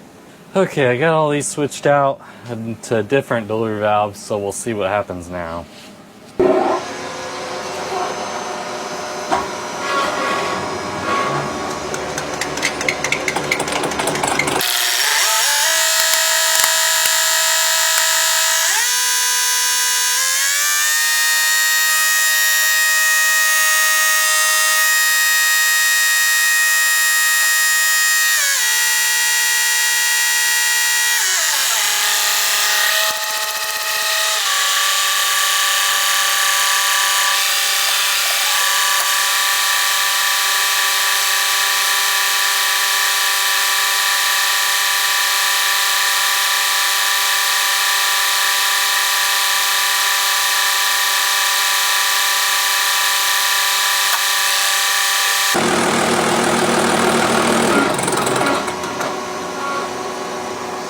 Well, I would say the delivery valves didn't fix it. And from what I've changed so far, it's almost got to be them Barrell plungers. the used ones that I put in it, they looked great, but obviously they don't balance worth anything. Because these three really need to go up at the top, but they're already high at idle, so I can't bring them down. And these ones are high at the top, but they're low at idle. And I've switched delivery valves, I've switched holders. If these ones weren't high at the top, if they were low at the top, then it'd be fine. I'd just bring them up. But I mean, this one is the highest one at the top, and it's the lowest one at idle. So I have a feeling I'm gonna have to change out them Barrell plungers again. So that's the route that I'm gonna go. See what that does for me. Okay, so got this thing tore down, changed out the Barrell plungers again, put it back together, got on here, did my phase timing, and I balanced it some, and I've balanced it enough now to where I'm mostly happy with it. It's within an acceptable range. Now I can go through the rest of my specs, but even then, whenever I brought it back on here, I still kind of played with it, and played with the injectors, and I wanted to make sure that it's the best that I can make it, and that's basically where we're at. So I'm going to fire this thing back up.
Screw just a little bit off. That's pretty close though.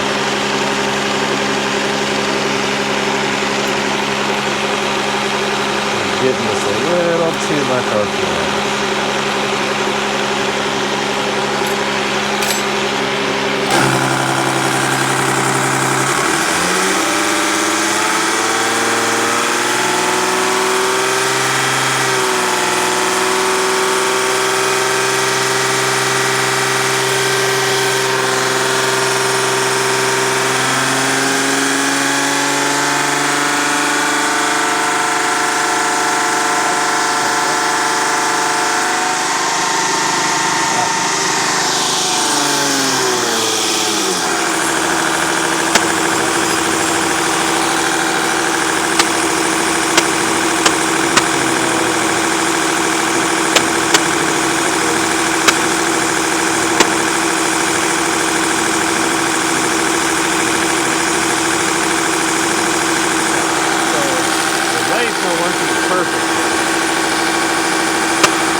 Got my high idle screw set here, which controls my max RPMs.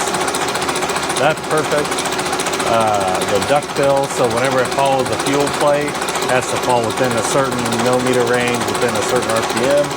That all lined up in spec, so I didn't have to mess with it. So now I'm going to stick my Aneroid on here and then check that.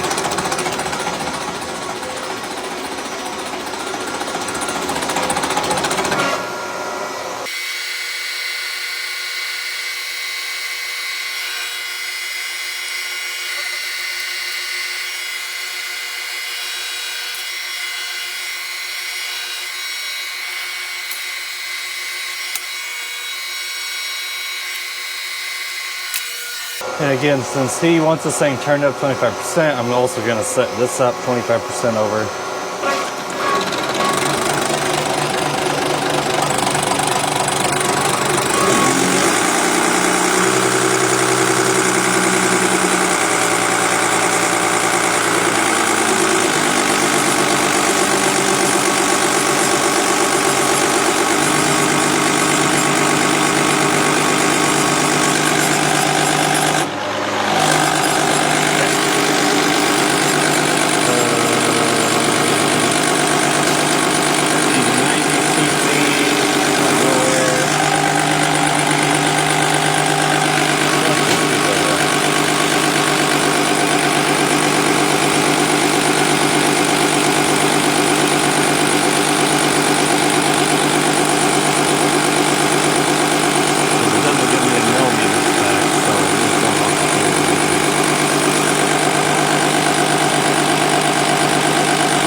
A little tweaking on this balance.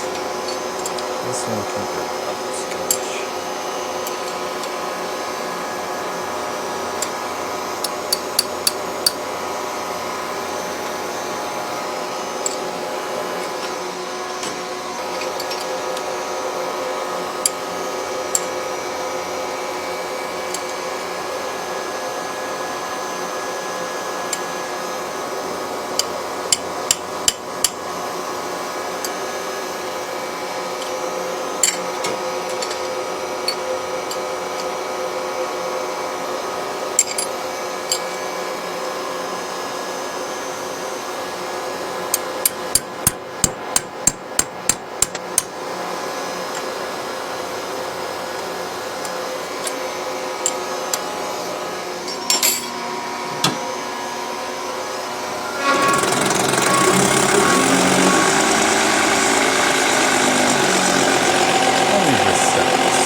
Sometimes at low idle, you leave a little bit and it moves so fast on your actual graduates.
right at the bottom of the stud.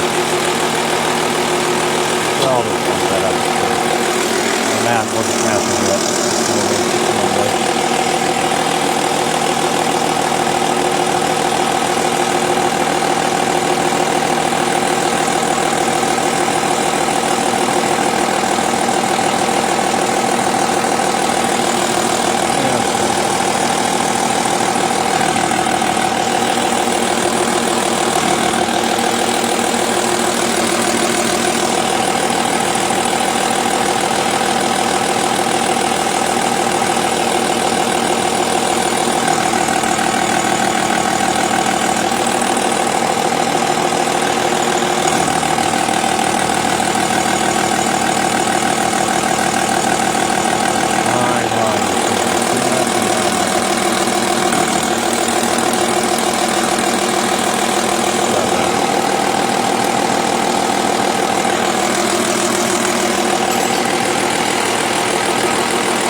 start interlock, which is this adjustment here.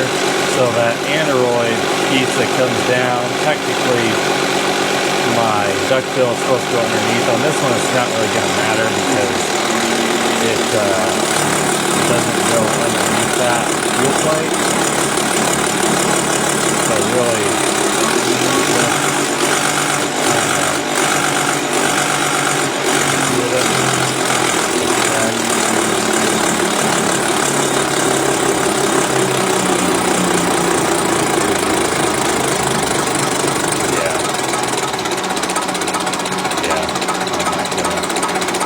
it basically is on spec.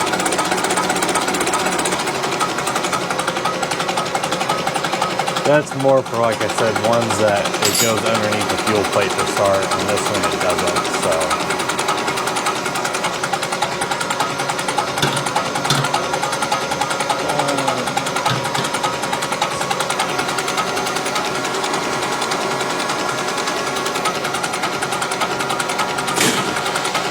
See where we're at for cranking. I need 13.5 to 17.5. He said he wanted some good cranking delivery, so hopefully, it's definitely pumping. Hoping to be around 20.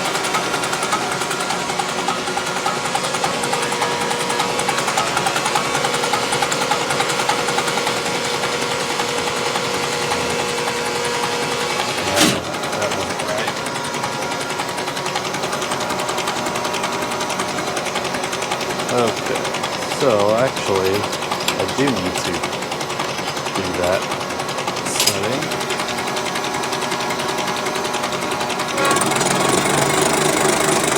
I think that's honestly too low.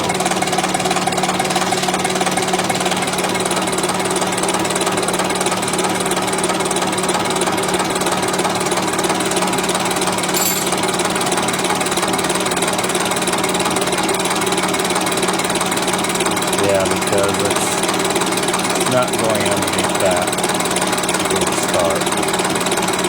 So I have a couple different options.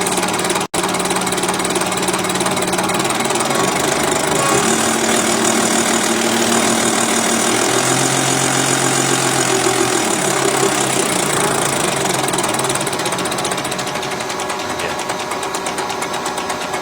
Okay, so I'm gonna have to fix that. First I was checking that with my boost, with my Aneroid boost, so it was giving me a false reading. So I'm going to have to adjust that.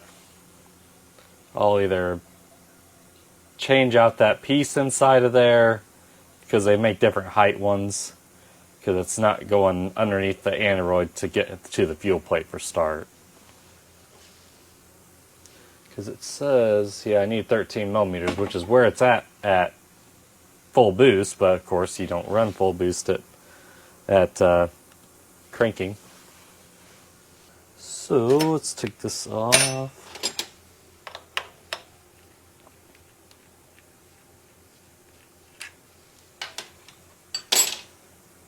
Luckily it's not really that hard to change. I just gotta take this off of here. Before I do that,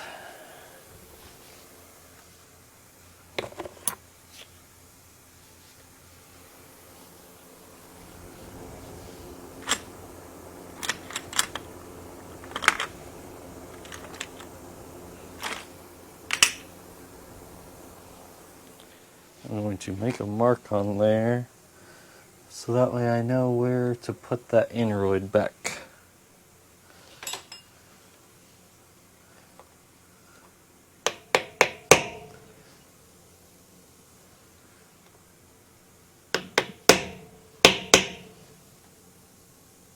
There we go.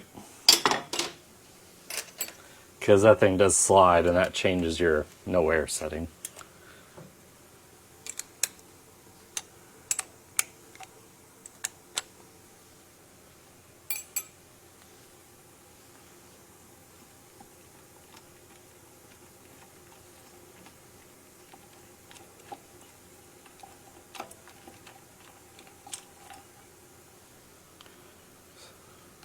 Yep, because I had that thing all the way up and it still wasn't going underneath.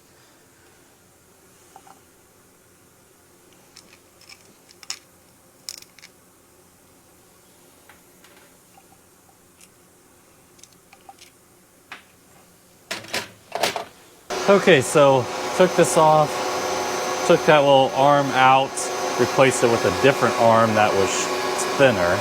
So we'll see what happens now.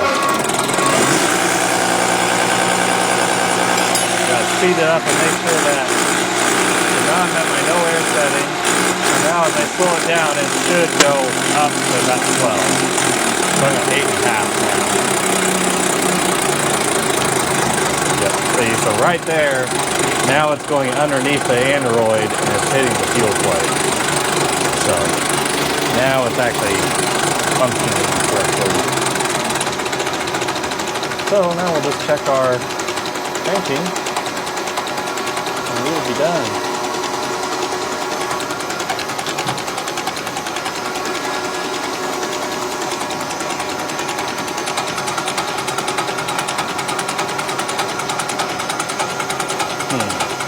Okay, I'm going to do two different draws here.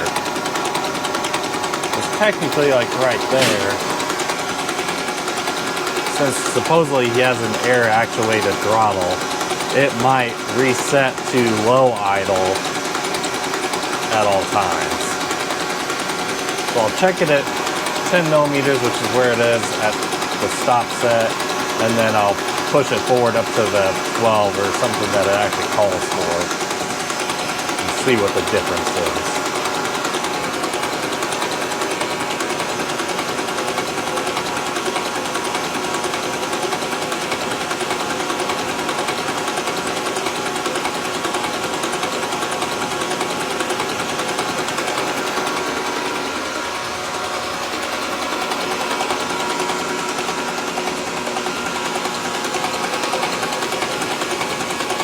I think it's going to make pretty decent cranking regardless.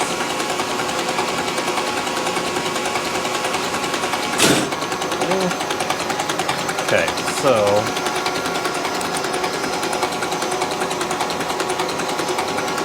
that was 12.5, 15.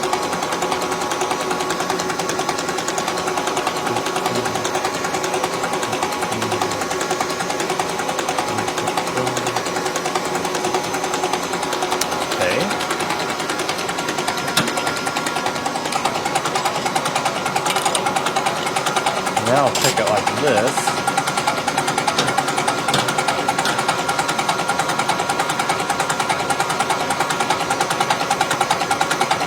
See how much difference this makes.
Difference. Basically doubled it just by going up a couple millimeters.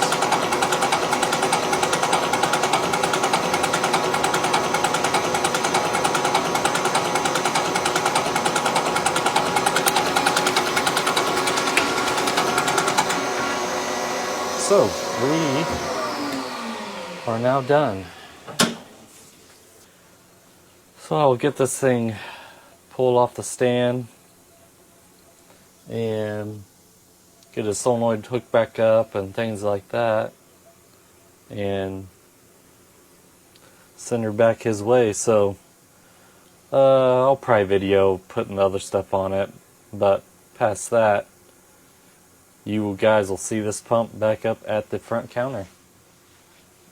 The circle of life is nearing completion Corey has got this thing free of all the hair and whipped back into shape, turned up a little bit, and we're getting ready to ship this thing back to Brian and watch him install it, get this thing lit off. So we'll give you a brief summary of what we've done here. Again, this is a Bosch P7100 series inline injection pump, kind of the legendary, most robust mechanical injection pump. Pretty sought after, especially in the Cummins world. And for whatever reason, when we think of fuel injection pumps, we tend to think about P pumps. They're just kind of known as the bee's knees. Corey whipped this one back into shape. It was fairly standard in repair. It was your normal gasket and overhaul kit. It did get barrels and plungers, not only because Brian's were clapped out, but he wanted an additional 25% delivery of fuel over the factory specification, which would have put him right at the end of the ability of the factory plunger. So we stepped her up in size, and the camshaft was starting to get a little bit pitted and wiped out one of the tappets. Other than that, fairly standard, right? Clean it up, tear it down, inspect it, get some parts, put it back together, run it off on the bench, give her a paint job, and ship her back. So Operation P Pump for BC Block 02 complete. The million-dollar question, as per usual, what did it cost? This pump, in its condition, at today's rate, parts and labor, checked in at $21,4666. That is middle low end of what you can get into on an inline pump. Again, based on the condition of the pump you send us and the parts and components that are required to repair it. If you're not familiar with Brian over at BC Block 02, we will drop you a link in the comment section below. He is an OG collaborator of Area Diesel Service. He is a good old God-fearing, dog-loving country boy, and he gets into some pretty high-level technical projects down there. He's got his own machine shop. He has an engineering degree in one of the many fields, potentially all of them. He's doing interesting things on his channel. Please check him out. Tell him that we sent you. Brian was, I believe, the first collaboration that we had 6 years ago at Area Diesel Service, and he has come back for another, and because of that, he will be awarded the extremely important, ultra expensive, super rare, complete platinum and diamond Area Diesel Rusty Pause Button Collaboration Plaque Award memorabilia device. We will send that to him as a token of our appreciation, and we thank him for trusting us with his fuel injection needs. If you find yourself in need of any diesel engine components, please don't hesitate to reach out and let us know. We would appreciate an opportunity to earn your business. We are a long-standing, honest organization who prides themselves in providing a high-quality component or repair and a high-quality customer experience. So if you need something, you can call us at 800-637-2658. You can log on to our website at areadieselservice.com, where you'll find a large amount of high-quality information and the ability to chat instantly with a diesel engine expert through the button in the bottom right-hand corner of your screen. You can drop us an email at parts@areadiesel.com, or you can stop by any of our locations in Iowa, Illinois, or Indiana. So that's it for now. Thanks for watching.